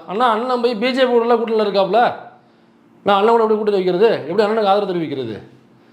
அப்போ இவங்க இல்லைனாக்கா யார்? இப்போ இவ்வளோ மேல்பாதியில் இவ்வளோ சம்பளம் நடக்கும் பொழுது சாதி தான் முக்கியம், சாதி ஓட்டு தான் முக்கியம்னாக்கா அவங்க செஞ்சிருக்க வேண்டிய அவசியம் இல்லைன்னா. ஆனால் ரஞ்சித் அவர்கள் வைக்கிற மிக முக்கியமான குற்றச்சாட்டு, இந்த அறநிலைத்துறைன்னு ஒன்று ஆரம்பிச்சு விட்டு அதில் ஒரு அமைச்சரை போட்டிருக்காங்க, PK சேகர்பாபு அவர்களை. அவர் வந்து அந்த கோசாலைன்னு ஒன்று இது பண்ணிட்டு இருக்காங்க. அப்புறம் அந்த கோயில்களை பராமரிப்பது, அந்த இது மாநாடு நடத்துவது அதுன்னு சொல்லிட்டு அது வந்து பிஜேபி வந்து உள்ளே வர வேண்டாம், பிஜேபி மாதிரி நான் ஒரு ப்ரோ பிஜேபியே நானே இருக்கேன், அப்போ நான் இருக்கும் பொழுது அந்த பிஜேபி தேவையில்லை, மக்களை வந்து ஒரு ப்ரொடெக்ட் பண்ணுகிற ஒரு விஷயமாகவும் இருக்கலாம் அது. ஆனால் அது கடைசியில் எங்கே போய் நிற்கிதுனாக்கா அந்த மதத்தை காப்பாற்றுகிற ஒரு இடத்துல போய் நிற்கிது அப்படின்னு ஒரு குற்றச்சாட்டை அதை வைக்கிறாப்புல. Nice point. எனக்கா ஆக்சுவலாக பெரியார் இதை சொன்னார். நாமளும் இதே குற்றச்சாட்டை அந்த முருகன் மாநாட்டப்போ சொன்னோம். இப்போ அந்த முருகன் மாநாடு நடத்துறதுலாம் உங்கள் வேலை இல்லை. நீங்கள் அறநிலைத்துறை அந்த சொத்துக்களை பாதுகாக்கிறது, வேறு யாரையும் ஆட்டை போட விடாமல், அது அரசாங்கத்துக்கு ஏதாவது பயன்படுற வழியில் மடமாற்றி விடுங்க, அதுக்கு ஏதாவது சட்டத்தை கொண்டு வருங்க, அவனுக்கு ஏதாவது பேசுவோம் லூசு பிள்ளைங்க அதை பார்த்துக்கலாம் அப்படின்னு நாமளும் இதே குற்றச்சாட்டை வச்சுக்கிட்டு இருக்கோம். அப்போ இது முக்கியமான குற்றச்சாட்டு. இந்த செயல்பாடு என்பது மதத்தை காப்பாற்றுகிற ஒரு நிறுவனமாக அந்த இடத்துல போய் நிற்கிது. அப்போ மதத்தை காப்பாற்றினா மதத்தில் உள்ள ஜாதிகளும் காப்பாற்றப்படும்ல அப்படிங்கிறது அண்ணா சொல்ல வராப்புல. நைஸ் பாயிண்ட்ங்க. பெரியார் வந்து சட்டத்தை எரிக்கிறோன்னு சொல்லிட்டு கிளம்புனார். சட்டத்தினாக்கா சட்ட புத்தகத்தை அப்படியே இருக்கிறது இல்லை, அதில் சில பேஜஸை கிழிச்சு தான் எரிக்க போனார். ஏன்னாக்கா அந்த சட்டக்கூறுகள், அந்த சட்ட மூலக்கூறுகள் வந்து சில பாயிண்ட்கள் உள்ள சில உட்பிரிவுகள் என்னன்னாக்கா அந்த சாதியை பாதுகாக்கிற உட்பிரிவுகளாக சட்டமே சொல்லுது. அது எப்படி சட்டமே சாதியை பாதுகாக்க முடியும்? ஏற்கனவே மனு தர்மா தானே சொன்னிச்சு, அதுக்கு தானே அரசியல் சட்டம்னு எழுதுனது. அது இல்லாமல் ஆனால் இதில் பாருங்கள் சாதியை காப்பாற்றுகிற உட்பிரிவுகள் இருக்குது. இந்த உட்பிரிவுகள் சட்டமாக இருக்கிற வரை சாதிங்கிறது இங்கே இருக்கும். சாதிங்கிறது இருந்தால் தீண்டாமைங்கிறது இருக்கும். தீண்டாமைங்கிறது இருந்தாக்கா மேல் சாதி கீழ் சாதிங்கிறது இருக்கும். மேல் சாதி கீழ் சாதிங்கிறது இருந்துச்சுனாக்கா பாப்பான் நான் வந்து சூத்துறேன், நான் மகன் அப்படிங்கிறது இங்கே இருக்கும். அப்போ நான் கோவிலுக்குள்ளே போகக்கூடாதுங்கிறது இருக்கும். அப்போ ஆகம விதிங்கிறத தூக்கிட்டு வருவான். அப்போ நான் வந்து கருவறைக்குள்ளே போகக்கூடாதுங்கிறது இருக்கும். சில இடங்களில் சட்டை போடாமல் தான் கோயிலுக்குள்ளே போகணும்னு கேரளாவில் இருக்குனாக்கா அப்படி தான் இருக்கும், ஆகம விதியும்பான். அப்போ அஸ் யூஷுவல் நம்ம எதை உடைக்கணும்னு பிளான் பண்ணமோ அதை பாதுகாக்கிற சட்டக்கூறுகளாக இருக்குன்னு சொல்லிட்டு அதை மட்டும்தான் கிழிச்சிட்டு எரிக்க போனார் தந்தை பெரியார் அவர்கள். அம்பேத்கர் அதான் சொன்னார், ஐயா எனக்கு கொடுத்துருக்குற அந்த வாய்ப்பை வச்சு ஏதோ கொஞ்சம் நஞ்சம் இந்த மக்களுக்கு வந்து உரிமைகளை வாங்கி கொடுத்துருக்குறாங்க. என்னால் இதுக்கு மேலே வாங்கி கொடுக்க முடியல. பேனா என்கிட்ட இருந்துச்சு, என் கையை பாப்பாங்கிட்ட இருந்துச்சு. நான் வந்து ஒரு குதிரை செய்கிற பார்ப்பனர்களுக்கு குதிரை சவாரி செய்கிற ஒரு குதிரையாகத்தான் பயன்படுத்திக்கிட்டாங்க. அவங்க சொன்னதை நான் எழுதினேன். இதை தாண்டி என்னால் என்ன பண்ண முடியுமோ அந்த மக்களுக்கு கொஞ்சம் அதிகாரம் அது மட்டும் தான் வச்சுருக்கேன். ஒருவேளை இந்த சட்டத்தை யாராவது எரிப்பார்களே ஆனால் முன்னாடி நின்று எரிக்கக்கூடிய முதல் ஆள் நான் தான் இந்த சட்டத்தை அப்படிங்கிறதையும் அம்பேத்கர் தான் சொன்னார். ஏன் சொன்னார்? சட்டம் சாதியை பாதுகாக்குது, இந்த சட்டம் வந்து சரியில்லை, சாதியை பாதுகாக்கிற கூறுகள் இருக்குது, அப்போ தீண்டாமையை சட்டமே அனுமதிக்குது, சாதி அனுமதிச்சாக்கா தீண்டாமையை அனுமதிக்குது அப்படிங்கிறதுனால நான் அம்பேத்கர் அவர்களே சொல்கிறார். அப்போ இப்படியெல்லாம் இருக்குது அப்படிங்கிறதுனால அம்பேத்கர் இந்த சட்டத்தை எழுதினார். சட்டம் எழுதுகிற பொறுப்பு அவர்கிட்ட இருந்தாங்க. ஒரே நாளில் சாதி ஒழிக்கப்படும்னு ஒரு வரி எழுதினாருனாக்கா ஓவர் நாள் நைட்டில் இந்தியா முழுக்க சாதி ஒழிஞ்சிரும்ல. ஏன் அம்பேத்கர் எழுதலன்னு கேட்கலாமா? அது எவ்வளோ பெரிய மடத்தனம், எவ்வளோ பெரிய முட்டாள்தனம். அதற்கு சற்றும் நிகரில்லாததான் இந்த அறநிலைத்துறை என்பது ரிலீஜனை காப்பாற்றும் அப்படின்னு சொல்கிறது. அப்புறம் அண்ணா வைக்கிற இன்னொரு முக்கியமான குற்றச்சாட்டு, இங்கே உள்ள அந்த ரிசர்வ் தொகுதியில் தான் பட்டியல் சமூகத்தை சார்ந்தவர்கள் போட்டியிட முடிகிறதே தவிர ஜென்ரல் தொகுதியில் வந்து பட்டியல் அந்த ரிசர்வ் தொகுதி இல்லாமல் மற்ற தொகுதிகளில் பட்டியல் சமூகத்தை சார்ந்தவர்கள் போட்டியிடுவதற்கு திமுக வந்து அனுமதிப்பதில்லை, அதுக்கு சீட் கொடுப்பில். திமுக அதிமுக எல்லா கட்சியுமே அப்படி தான் இருக்குது அப்படின்னு மிகப்பெரிய ஒரு குற்றச்சாட்டை சொல்கிறாரு. முதலாக ஒரு பட்டியல் சமூகத்தை சார்ந்த ஒரு தோழருக்கு திமுகவிலிருந்து பொது தொகுதியில் போட்டியிடுவதற்கு திமுக தான் வாய்ப்பு கொடுத்துச்சு. அவருடைய பெயர் சி.டி. தண்டபாணி. திமுகவில் தான் முதல் முறையாக அதை செஞ்சாங்க. அந்த மாற்றத்தை பொது தொகுதியில் ஒரு பட்டியல் சமூகத்தை சார்ந்தவர் நிற்க வச்சாங்க. அவர் தோத்துட்டார். திரும்ப வாய்ப்பு கொடுத்தாங்க, திரும்பவும் தோத்தார்னு நினைக்கிறேன். அதுக்கப்புறம் திரும்ப வேற ஒரு தொகுதியில் நிற்க வச்சு அவர் ஜெயிக்க வச்சாங்க. ஆக நீங்கள் சொல்கிற இந்த மரணக்கிரணத்துக்குள்ளே வண்டி ஓட்டுறது, அப்புறம் அந்த கைத்து மேலே சைக்கிள் ஓட்டுறது, இது எல்லாத்தையுமே அவங்க பண்ணிட்டாங்க. ஒரே இந்த மூங்கி குச்சியில் மேலே ஏறி ஒத்த காலில் நிற்கிறது, இது எல்லா வித்தைகளையும் பண்ணி பார்த்துட்டாங்க. இது எதுவுமே ஒர்க் ஆகலை. ஏன் ஈவன் விசிகாவிலையுமே எழுச்சி தமிழர் வந்து இந்த மாதிரி நிறைய முயற்சி பண்ணி பார்த்துட்டார். பொது தொகுதியை வாங்கி ஷெட்யூல் காஸ்ட் சார்ந்த ஒரு கேண்டிடேட்டை வந்து நிப்பாட்டி வைக்கிறது அப்படிங்கிறது பல முறை முயற்சி பண்ணிட்டார். அது ஒர்க் ஆகலை. ஏன் ஒர்க் ஆகலைனாக்கா இந்த உள்ள சமூகங்கிறது சாதிய சமூகமாக தான் இருக்குது. அப்போ இந்த சாதிய சமூகத்தை மாற்றணும். இப்போ பெரியார் என்ன பண்ணாருன்னு சொல்லி கேள்வி கேட்கக்கூடாது. பெரியார் பண்ணதனுடைய விளைவு தான் தமிழ்நாட்டில் எல்லாரும் பேருக்கு பின்னாடி ஜாதி போடாமல் இருக்கும். சில பேர் போட்டுப்பாங்க, ஊருக்குள்ளலாம் இருக்காங்க. ஏன்னா பெரும்பாலும் யாரும் ஜாதி போட்டுக்கிறது கிடையாது. இப்போ என் பேர் மைனர், என் பேருக்கு பின்னாடி ஜாதி பேர் கிடையாது. ஆனால் ரஞ்சித் அவர் பேருக்கு பின்னாடி இந்த சர்நேம் கிடையாது. என் கூட சத்யா வீடியோ பண்ணுவான் அப்படின்னு ஜாதி பேர் கிடையாது. சாதியை சொல்லி ஓட்டு கேட்குற நபர்கள் கூட அவங்க வெளில போகும்போது பேருக்கு பின்னாடி தேவர் அல்லது இந்த கவுண்டரு அல்லது அந்த வன்னியர் அப்படின்னு போட்டுக்கலாம். ஆனால் சர்டிஃபிகேட்டாக அவங்களுடைய பேருக்கு பின்னாடி அந்த சாதிய பேர்கள் இருக்காது. சர்டிஃபிகேட்டில் சான்றிதழ்களில் அவங்க பேருக்கு பின்னாடி சாதி பேர் இருக்காது. தனிப்பட்ட முறையிலாம் பத்திரிகையில் வேணால் போட்டுக்கலாம், ஃப்ளெக்ஸில் வேணால் போட்டுக்கலாம், அவ்வளோதானே தவிர நீங்கள் சான்றிதழ்களுடைய பேருக்கு பின்னாடி சாதி பேர் இருக்காது.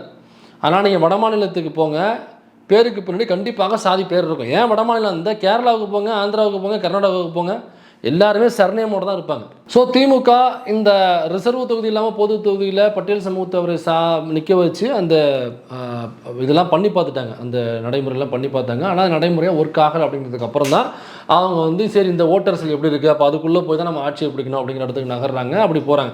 ஏன் அப்படி எதுக்கு அவங்க போகணும்? அவங்க சாதி ஒழிப்பில் நிற்கிறாங்கனாக்கா தொடர்ந்து அதே மாதிரி பல வேட்பாளரை நிற்க வைக்க வேண்டியதானே அப்படின்னு நீங்கள் கேட்கலாம். அப்படி நிற்க வச்சோம்னாக்கா எப்படி ஆட்சியை பிடிக்க முடியும்? ஆட்சியை பிடிச்சாதான் திமுக இருக்கும் பொழுது ஏதோ சின்ன சின்ன உரிமைகளை நமக்காக கேட்டு பெற முடியும், அல்லது அவங்களும் சில இந்த நோக்கில் சில திட்டங்களை கொண்டு வர முடியும். எப்படி புரட்சியாளர் அண்ணல் அம்பேத்கர் அவர்கள் அவருக்கு கிடைச்ச வாய்ப்பை பயன்படுத்தி அந்த அரசமைப்பு சட்டத்தில் ஏதோ கொஞ்சம் அங்கே அதிகாரங்களையும் சுயமரியாதைகளையும் சமூக நீதியையும் சுதந்திரத்தை நமக்காக அங்கங்கே லைட்டாக பெற்று தந்தாரோ எழுதி வச்சாரோ, அதே மாதிரி திமுக தனக்கு கிடைக்கிற அந்த இடத்த தக்க வச்சுக்கிட்டா மட்டும்தான் தமிழ்நாட்டில் உள்ள மக்களுக்கான சுயமரியாதைக்காகவும் சமூக நீதிக்காகவும் சாதி ஒழிப்புலையும் அல்லது இன்னும் பிற விஷயங்கள் நமக்கான உரிமைகளை மீட்டு தருவதிலையும் அந்த சின்ன அதிகாரத்தை வச்சுட்டு பெற்றுத்தர முடியுமே தவிர, நான் வந்து மரண கார்னரில் கார் ஓட்டுறேன், கயிறில் சைக்கிள் ஓட்டுறேன் அப்படின்னு சொல்லிக்கிட்டே இருந்தோம்னாக்கா அதிகாரம் அதிமுக கிட்ட இருக்கும். அதிமுக இருந்தாங்க, அவங்களுக்கு சுயமரியாதை என்னென்னு தெரியாது, அவங்களுக்கு சமூக நீதினா என்னென்னு தெரியாது, அவங்களுக்கு சாதி ஒழிப்பு என்னென்னு தெரியாது, அவங்களுக்கு சொல்ல போனோம்னாக்கா திராவிடம் என்கிற கருத்தியலே என்னங்கிறதே தெரியாது அவங்களுக்கு. இப்போ அவங்கள்ட்ட ஆட்சி கொடுத்துட்டு நம்ம என்ன பண்ணுறது? கடைசி வரைக்கும் கைத்தில் சைக்கிள் ஓட்டிட்டு நிற்க வேண்டியதுதான், பார்த்தீங்களான்னு சொல்லிட்டு. அதனால் அதெல்லாம் முயற்சி பண்ணிட்டு தான் அவங்க வந்திருக்காங்க. அதனால் அண்ணனுடைய பார்வைங்கிறது ஏன் இப்படி சுருங்கி போய் நிற்கிது அப்படிங்கிறது நமக்கு தெரியல. இதில் அண்ணனை பற்றி நம்ம கலிலூர் ரஹ்மான் போட்ட வீடியோவில் வெட்டி ஒட்டி பரப்பப்பட்டிருக்குன்னு சொன்னோம் பார்த்தீங்களா, அதோடைய முழு வெர்ஷனை இப்போ நீங்கள் கேளுங்க, இதோ உங்களுக்காக. டைம் பொலிட்டீஷியன் பார்ட்டிஸ்ல இருக்கிற அந்த மாவட்ட செயலாளர்கள் இருக்காங்க, செக்ரட்டரிஸ் இருக்காங்கல்ல, most of the people caste wise தான் செலக்ட் பண்ணப்படுறாங்க. கேஸ்ட் தான் அங்க பவர் வந்து தீர்மானிக்குது. இப்போ நீங்க மதுரை மாதிரியான பகுதிகளில் அங்க இருக்கிற டாமினேட் கேஸ்ட்டுக்கு மட்டும் தான் வந்து அங்க பவரே இருக்கும். அண்ட் மற்ற மாவட்டங்கள்லயும் டாமினேட் பவர் மட்டும் தான் இருக்கும். அண்ட் இப்ப 41 தொகுதி 41 அந்த கான்ஸ்டிடியூஷன் இருக்குல்ல, அதுல மட்டும் தான் தலித்ஸ் வந்து போட்டி போட முடியும். Even ADMK, even DMK, any power, BJP யாரா இருந்தாலுமே அங்க நான் தலித், அதாவது என்னன்னா பொது, அதாவது ஓப்பன் கான்ஸ்டிடியூஷன்ல வந்து தலித்ஸ்க்கு வந்து தரமாட்டாங்க. அது கொஞ்சம் இப்ப கம்யூனிஸ்ட் பார்ட்டி, அப்ப சில பேர் ஒரு நாம் தமிழர் மாதிரி சில கட்சிகள் மட்டும்தான் அதுக்கு வந்து விதிவிலக்காக வந்து இருக்காங்க. மத்தவங்க எல்லாருமே மோஸ்ட்லி என்ன பண்றாங்கன்னா காஸ்ட் பேஸ்டு. இல்ல அவ்வளவுதான், ஏரியா முடிஞ்சிருச்சு இது. அதாவது இவங்க திமுக அதிமுக போன்ற கட்சிகள்லாம் அதை செயல்படுத்துறது இல்லை. அதை யார் செயல்படுத்துகிறாங்கன்னா கம்யூனிஸ்ட் கட்சி வந்து அங்கங்கே அந்த முயற்சிகளை செய்கிறாங்க. அது மட்டும் இல்லாமல் நாம் தமிழர் கட்சி போன்ற கட்சிகள் இதை வந்து நல்லாவே நடைமுறைப்படுத்துகிறாங்க. அண்ணே இது செல்லம்ண்ணே பா அண்ணனுக்கு அப்பா சுற்றி பொண்ணு பாருங்க எவ்வளோ நெட்டி மறிது பாருங்க. என்னன்னு வர எம்புட்டு அறிவு பாருங்கள். இதை வந்து யார் அமல்படுத்துனாலும் நாம் தமிழர் கட்சி தான் அதை அமல்படுத்துது. கம்யூனிஸ்ட் கட்சி ஓகே, அதோட சேர்த்து நாம் தமிழர் கட்சி இதை அமல்படுத்துகிறாங்க. அதை நம்ம முன்மாதிரி எடுத்துக்கிட்டு நாம் வந்து எப்படி கைத்தில் சைக்கிள் ஓட்டுறது, மரண கயிறில் எப்படி வண்டி ஓட்டுறது, அப்புறம் முதல்ல வந்தவன் தான் முதலியார் அப்படின்னு எப்படி பேசுறது, மதுரையில் மீட்டிங் போட்டு மூக்கையா தேவரையும் பசுமன் முத்துராமலிங்க தேவரும் தான் இந்த மண்ணுக்கான மைந்தர்கள், இந்த மண்ணுக்கான தலைவர்கள் அப்படின்னு எப்படி பேசுறது. அப்படியே அங்கிட்டு திருநெல்வேலி பக்கம் தூத்துக்குடி பக்கம் மேடையை போட்டு எங்கள் ஐயா காமராசன் அவர்கள் எவ்வளவு எளிமையில் அடையாளம் தெரியுமா அப்படின்னு பேசுறது. அப்புறம் அங்கிட்டு போனோம்னாக்கா அது எங்கள் ஐயா அவர் நம்ம முதலமைச்சராக இருந்தவர் ஐயா ரெட்டியார் அவர்கள் எங்கள் தாத்தா தான், அவர் ஐயா ரெட்டியார் எங்கள் தாத்தா தான் அப்படின்னு எப்படி ரெட்டியார் குடும்பத்தில் போய் பேசுறது. அப்புறம் ஓசூர் பக்கம் போனோம்னாக்கா எப்படி தெலுங்குல பேசி ஓட்டு கேட்பது, இங்கே உள்ளே வந்தோம்னாக்கா தெலுங்கு நம்மளோட எதிரிக்காரன் அப்படின்னு எப்படி பேசுறது. அப்புறம் அம்பேத்கர் நான் எதுக்கு தலைவராக ஏற்றுக்கணும், அம்பேத்கர் தமிழன் இல்லையே, அவர் அம்பேத்கர் நான் எதுக்கு தலைவராக ஏற்றுக்கணும், நான் கொள்கை விளையாட்டை ஏற்றுக்கணும், நாங்கள் தலைவராக ஏற்றுக்க வேண்டிய அவசியம் இல்லையே. எனக்கு ஏற்கனவே அயோத்தியாச பண்டிதர் இருக்கார், ரட்டமலை சீனிவாசன் இருக்கார், எங்கள் ஐயா எங்கள் தாத்தாக்கள் இருக்காங்களே, நாங்கள் எதுக்கு அம்பேத்கர் வந்து நாங்கள் தலைவராக ஏற்றுக்கணும் இப்படின்னு சொன்ன பெரியார் சொல்லாததெல்லாம் சொன்னதாக சொன்ன அம்பேத்கரை தலைவராக ஏற்றுக்கொள்ளவே முடியாது அப்படின்னு சொன்ன சாதிய பாலிட்டிக்ஸ் பேருக்கு பின்னாடி நாடார்னு போடு, பேருக்கு பின்னாடி சாதி பேரை போட்டுக்க அப்படின்னு சொன்ன. அதாவது நீங்கள் எப்படி செகண்ட் நைக்கி மாறுறீங்களோ அதே மாதிரி நீங்கள் மாறணும். நீங்கள் இஸ்லாமிய கிறிஸ்தவர்கள் மாறணும், நீங்கள் சைவம் மாலியம் ஓலியம் அதில் மாறணும், நீங்கள் எப்படி மாறணும் அப்படின்னு சொன்ன இந்த தற்கொலை மூட்டம் இந்தியாவில் நடக்கிற அனைத்து பிரச்சனைகளுக்கும் இந்த சிறுபான்மையினர்கள் தான்ப்பா காரணம் அப்படின்னு சொன்ன. இன்னும் அடுக்கிக்கிட்டே போகலாம் அவனை பற்றி. அதாவது முகமதியர்களையும் கிறிஸ்தவர்களையும் சந்தேக பார்வையுடன் அணுக வேண்டும் அப்படின்னு தன்னுடைய ஆவணத்திலே எழுதி வச்ச, மும்மொழி கொள்கையை ஏற்றுக்கொள்ள வேண்டும் தன்னுடைய ஆவணத்தில் எழுதி வச்ச, மாட்டு மூத்திரம் என்பது பல வியாதிகளை குணப்படுத்தக்கூடிய மருந்து என்று தன்னுடைய ஆவணத்தில் எழுதி வைத்த, சங்கி என்றால் சக நண்பன் என்று ஓப்பனாக டிக்ளேர் பண்ணி பிரஸுக்கு முன்னாடி சொன்ன, விஜில் என்கிற RSS மேடையில் ஏறி பெரியாரை இகழ்ந்து பேசி பாரதியை தூக்கி பிடிச்சி பேசி இந்த திராவிட கோட்டையை பார்ப்பன கடப்பாறையை கொண்டு வந்து நான் பொழப்பேன் அப்படின்னு சொன்னேன். இன்னும் எக்ஸெட்ரா போயிட்டே இருக்கலாம். இந்த எலெக்ஷனில் 5 பாப்பானுக்கு சீட்டு கொடுக்குறானா, 5 பாப்பானுக்கு பார்த்துருவோம் அந்த கடப்பாறை யாருன்னு. இப்படியாக இருக்கிற சீமான் இருக்கார்ல, அவர் பாருங்க ஒரு தலித்தை வந்து ஒரு பொது தொகுதியில் போட்டியிட வைக்கிறார் பாருங்க. இதெல்லாம் ஃபார் எக்ஸாம்பிள் சூப்பரான மேட்டர். இன்னொரு அண்ணே மறந்துட்டீங்கன்னு நினைக்கிறேன். இதை விட அற்புதமான ஒரு சூப்பர் ஐட்டத்தை நான் உங்களுக்கு சப்ளை பண்ணுறேன் பாருங்க. இவங்க ஒரு திரௌபதி முர்மு வந்து ஒடுக்கப்பட்டவர்களிடம் ஒடுக்கப்பட்டவர்களாக இருக்கக்கூடிய ஒரு சமூகத்திலேருந்து வர்றவங்க பாருங்க. அவங்களை பிஜேபி RSS ஜனாதிபதி ஆக்கியிருக்கு பாருங்க. நம்ம இவர் இதுக்கு முன்னாடி இருந்தார், அவர் வந்து பட்டியல் சமூகம். அதே ஜனாதிபதியாக இதற்கு முன்பு இருந்தவர் வந்து பட்டியல் சமூகம். அவர் ஏதோ ஒரு கோவிந்த்னு வரும்னு நினைக்கிறேன். அவர் ராம்நாத் கோவிந்த் பட்டியல் சமூகத்தை சார்ந்தவர். கோயிலுக்குள்ளே வரவிடான்ட்டாங்க. ஜனாதிபதி இந்தியாவுடைய முதல் குடிமகன் அவர் தான். குடிமகன் லிஸ்ட்டு போட்டோம்னா சிட்டிசன்ஷிப்பில் ஃபர்ஸ்ட் நம்பர் 1 ஜனாதிபதி பேர் தான் ராம்நாத் கோவிந்த். அதுக்கு கீழே தான் மற்ற எல்லா அப்புறம் அதுக்கு கீழே தான் பிரைம் மினிஸ்டர், எல்லாமே அதுக்கு கீழே தான் வரும். இந்தியாவுடைய முதல் குடிமகனாக்கா அவர் தான். இந்த முப்படை தளபதிகள் இருப்பாங்கல்ல, அந்த முப்படை தளபதிகளுக்கு யார் தெரியுமா தலைவர்? முப்படை தளபதிகள் என்பதே மிகப்பெரிய போஸ்ட். முப்படை தளபதிகள், அந்த முப்படை தளபதிகளுக்கும் ஒருத்தர் தலைவர்னாக்கா பிரைம் மினிஸ்டர் கூட கிடையாது. அவங்களுக்கு ஆர்டர் கொடுக்குறதோ அவங்கள வந்து கவர்னன்ஸ் பண்ணுறதோ பிரைம் மினிஸ்டர் கிடையாது, வெளியுறவுத்துறை அமைச்சர் கிடையாது, இராணுவம் சம்மந்தப்பட்ட அமைச்சர் கிடையாது, ஜனாதிபதி தான் அவளை கண்ட்ரோல் பண்ண முடியும், கவர்னன்ஸ் பண்ண முடியும். அப்படியாப்பட்ட அந்த ஜனாதிபதி திரௌபதி முர்மு கொடுத்துருக்காங்க, ராம்நாத் கோவிந்த் கொடுத்துருக்குறாங்க. பாருங்க, பட்டியல் சமூகத்தை சார்ந்தவங்களுக்கு பாருங்க, நம்ம இவர் அண்ணன் எல்முருகன் ஒடுக்கப்பட்டவர்களும் ஒடுக்கப்பட்டவர்களாக இருக்கக்கூடிய அருந்திய சமூகத்திலேருந்து வர்றார். அண்ணன் எல்முருகன் இணையமைச்சராக உட்கார வச்சிருக்காங்களே, தமிழ்நாட்டினுடைய மாநில தலைவராக உட்கார வச்சிருக்காங்களே. நீங்கள் சொல்கிற சாதாரண இதெல்லாம் ஜுஜிப்பின, இதெல்லாம் சும்மா லோக்கல் பாலிடிக்ஸ், எம்எல்ஏ இதெல்லாம் சும்மா லோக்கல் பாலிடிக்ஸ். அவன் நேஷனல் பாலிடிக்ஸ் இணையமைச்சர், அதை விட நம்பர் 1 ஜனாதிபதி கொடுத்துட்டாங்க. இப்போ அண்ணன் அடுத்த வீடியோவில் அதே கேஎல்எஃப்ல உட்காந்து தோழர் ஷஹீனா கேகேவுடன் உரையாடும் பொழுது அண்ணன் இந்த பாயிண்ட்டை சொல்லி பாருங்கள், இந்த மாதிரி பிஜேபி ஆர்எஸ்எஸ் மாதிரி பட்டியல் சமூகத்தை சார்ந்தவர்கள் நீங்கள் ரெப்ரசன்டேஷன் கொடுக்கணும். அவங்க எவ்வளோ அற்புதமாக செயல்படுறாங்க பார்த்தீங்களா. இங்கே பட்டியல் சமூகத்துக்கு ரெப்ரசன்டேஷன் உள்ள ஜனாதிபதி இணையமைச்சர் கொடுத்துட்டு பட்டியல் சமூகத்துக்கு போகிற உதவித்தொகையை பூரா பிடிக்கிட்டு இருக்கானுங்க. பட்டியல் சமூகத்தை சார்ந்தவர்களை அடித்து ஒடுக்கி கொலைகள் நடந்துகிட்டு இருக்கு. பட்டியல் சமூகத்தை சார்ந்தவர்கள் கர்நாடகாவில் ஒரு சம்பவம் நடந்துச்சு. ஒரு கோவிலுக்குள்ள ஒரு பொடியன் அந்த அர்ச்சனைக்கான தட்டுலாம் வச்சுருப்பாங்களா, அது வெளியில் கோயிலுக்கு வெளியில் அர்ச்சனை தட்டு, அதில் ஏதோ விபூதி குங்குமம்லாம் இருக்குது. ஒரு பட்டியல் சமூகத்தை சார்ந்த ஒரு சிறுவன் ஓடி போயிட்டு என்னன்னு சொல்லிட்டு சும்மா கையை வச்சிட்டாங்க, அவ்வளோதான். அந்த பையனை கட்டி போட்டு அடித்தாங்க. அந்த பையன் கதறான், வலி தாங்க முடியாமல் அலறான். அதுக்கப்புறம் எல்லாம் ஓடி போய் இப்படி வந்துட்டான் தண்டனை அப்படின்னு சொல்லிட்டு அடிக்கிறாங்க. அப்புறம் அந்த பையனை அங்கேருந்து ரிட்ரைவ் பண்ணி கொண்டு போகிறாங்க. அந்த கிராமத்தில் உள்ள பட்டியல் சமூகத்தை சார்ந்த அனைத்து மக்களும் எனக்கு ஒரு முடிவு எடுக்கிறாங்க. தங்கள் வீடுகளில் இருந்த அனைத்து சாமி ஃபோட்டோவையும் எடுக்கிறாங்க, எடுத்துகிட்டு போய் அங்கே உள்ள பாலத்துக்கு மேலே நின்று அங்கே உள்ள ஆற்றுல போடுறாங்க. வீடியோ பயங்கர வைரல். நம்ம ஏற்கனவே இதை பற்றி வீடியோவும் போட்டிருக்கோம். ஏன்னாக்கா இப்படியாப்பட்ட தீண்டாமையை ஒரு சிறுவன், அவனுக்கு என்ன தெரியும், இது கோயில்னு தெரியுமா, அவன் வந்து தாழ்த்தப்பட்ட சாதின்னு தெரியுமா, அல்லது அந்த கோவில், அதாவது அந்த ரூல்ஸை சொல்கிறாங்க, அவனுக்கு கோயிலுக்கு வரக்கூடாதுன்னு தெரியுமா, அந்த ரூல்ஸ்லாம் போட்டிருக்கு, இதெல்லாம் அவனுக்கு தெரியுமா, சின்ன பையன். இப்போ இவனுக்கே அவ்வளோ பெரிய தண்டனை கொடுத்தினாக்கா நான் எதுக்கு என்ன மதத்துக்கு இந்த மதத்தில் இருக்கணும் அப்படின்னு சொல்லி அந்த சாமி ஃபோட்டோவெல்லாம் தூக்கி கொண்டு போய் குளத்தில் போட்டாங்க. அந்த பட்டியல் சமூகத்தை சார்ந்தவர்கள் போட்டுட்டு புத்தரனுடைய ஃபோட்டோவை கொண்டு போய் எல்லா வீட்டுக்குள்ள மாட்டினாங்க, புத்தரனுடைய ஃபோட்டோவை. இப்படியாக பட்டியல் சமூகத்தை சார்ந்த மக்களுக்கு தினம் இந்தியா முழுக்க கொடுமைகள் பிஜேபியினரால் நிகழ்த்தப்பட்டு கொண்டிருக்கிறது. பிஜேபியிலேருந்து வெளியேறிய அனைவரும் சொல்கிறாங்க, பட்டியல் சமூகத்தை சார்ந்தவர்களுக்கு எந்த ஒரு மரியாதையும் ஆர்எஸ்எஸ் கிடையாது, எந்த ஒரு மரியாதையும் பிஜேபியில் கிடையாது. சும்மா ரெப்ரசன்டேஷனாக அவங்களுக்கு கீழே வேலை செய்யக்கூடிய பார்ப்பனியத்துக்கு பந்தி வைக்கக்கூடிய, பார்ப்பனியத்துக்கு பக்குவம் செய்து கொடுக்கக்கூடிய பட்டியல் சமூகத்தை சார்ந்தவர்கள் யாரோ அவங்களுக்கு மட்டுமே தான் பொறுப்புகள் வழங்கப்படுகிறது. அப்போ இது என்ன சாதாரணமாக ஜுஜிபி இல்லை, இது எம்எல்ஏலாம் இணையமைச்சர் ஜனாதிபதி. அப்போ பிஜேபியை புகழ்ந்து பேசலாமாண்ணே? சீமான் எவ்வளோ பெரிய ஒரு கேடுகெட்ட பாலியல் பொறுக்கி, எவ்வளோ பெரிய ஒரு ஜாதி வெறியன், அவன் பேசின பல ஆடியோக்கள் வெளில வந்திருக்கு. பல தலைவர்களை குறித்து அவன் பேசாத கெட்ட வார்த்தைகளே கிடையாது. அவன் வீட்டில் உள்ள பெண்கள் குறித்து பேசாத கெட்ட வார்த்தைகளே கிடையாது. அவன் எச்சு சொட்ட எச்சு ஊற்ற வாணி வெளியே அவன் போட்ட ஆடியோக்கள் இருக்குது.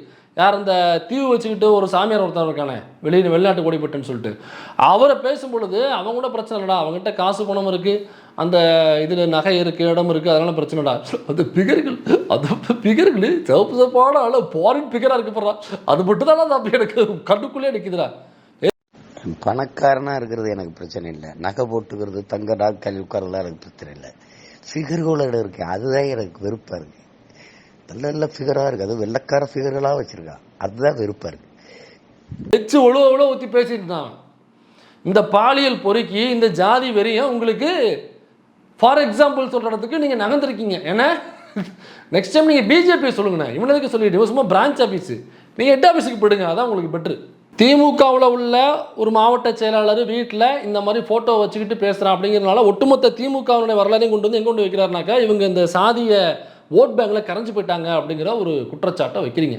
எவ்வளோ பெரிய உழைப்பு, எவ்வளோ பெரிய தியாகம், எவ்வளோ திட்டங்கள், எவ்வளோ நலத்திட்டங்கள், எவ்வளோ பெரிய முன்னேற்றமாக இன்றைக்கி மாநிலத்தை மாற்றிக்கிட்டு இருக்காங்க. ஆனால் இவ்வளோ பெரிய ஒரு குற்றச்சாட்டை வந்து வைக்கிறாங்க.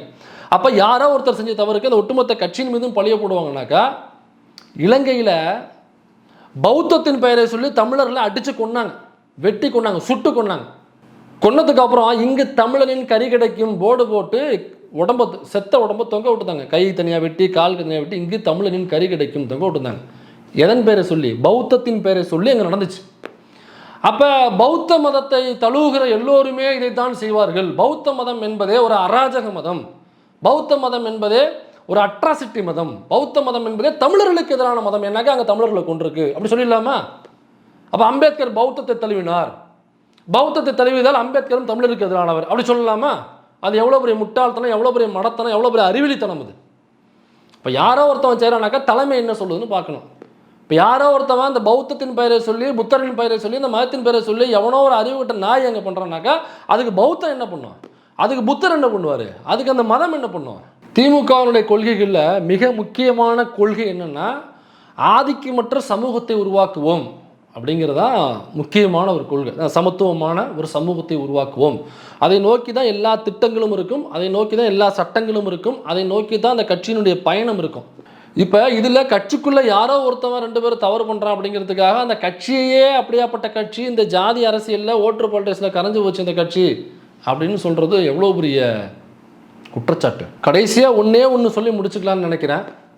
அது கலிலூர் ரஹ்மானாக இருக்கட்டும், அண்ணன் பா ரஞ்சித் அவர்களாக இருக்கட்டும், 2 பேருமே இவர் விமர்சனம் பண்ணும்போதும் சரி, அண்ணன் படம் எடுக்கும் போதும் சரி, ஒரு விஷயத்தை நோக்கி சொல்லுவாங்க. என்னன்னாக்கா, சங்கர்தனத்துக்கு எதிராகத்தான் அவனுடைய படமும் இருக்கும், இவனுடைய ரிவ்யூவும் இருக்கும். சங்கர்தனத்தை போட்டு துவத்தப்புன்னு துவைப்பாங்க. யாரோ ஒருத்தவன் ஒரு நாள் நைட்டில் எல்லாத்தையும் மாற்றிட முடியாது. அப்படியே நடந்து போயிட்டு இருக்கும் பொழுது, சிவாஜி நடந்து போயிட்டு இருக்கும் பொழுது வறண்டு இருக்கிற அந்த நிலங்களை வந்து அப்படியே பச்சை பசேல்னு கிளம்பி வந்து எல்லாம் மரங்களாக மாறாது. அப்படியே பொட்டல் கடாக இருக்கிற ஒரு இடம் வந்து இந்த ஹீரோ நடந்து போயிட்டு இருக்கும் பொழுது பின்னாடியே பில்டிங்களாக முளைச்சி ஐடி பார்க்கெல்லாம் முளைச்சி வந்து நிற்காது ஒரே இரவில். அப்படி காண்பித்த சங்கரை கிண்டல் செய்கிற ஒரு ரிவ்யூவர் தான் கலிலூர் ரஹ்மான்.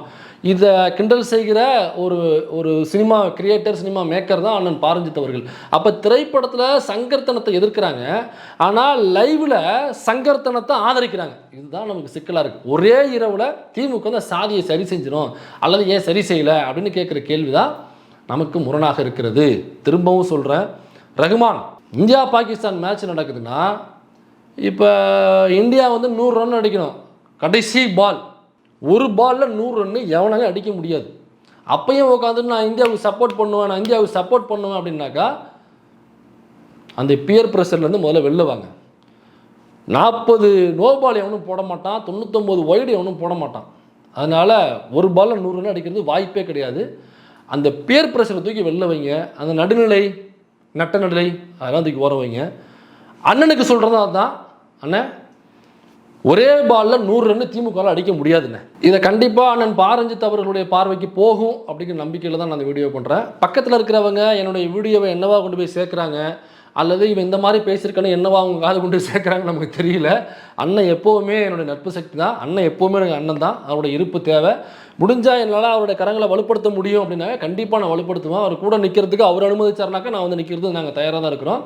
அதில் எந்த மாற்று கருத்தும் எங்களுடைய கிடையாது. விமர்சனத்தை விமர்சனமாக அணுகிறோம். அண்ணன் அதை கண்டிப்பாக புரிஞ்சுப்பார் என்கிற நம்பிக்கையோடு தான் நான் இந்த வீடியோவை செஞ்சுருக்கேன். அதே தான் நான் கலிலூர் ரஹ்மான்னு சொல்கிறேன். எப்போவுமே நண்பர்கள் தான் நாங்கள். அதனால் இதை கண்டிப்பாக இதில் ஒரு வார்த்தை கூட குறைச்சவங்க இருந்திருக்கலாம்.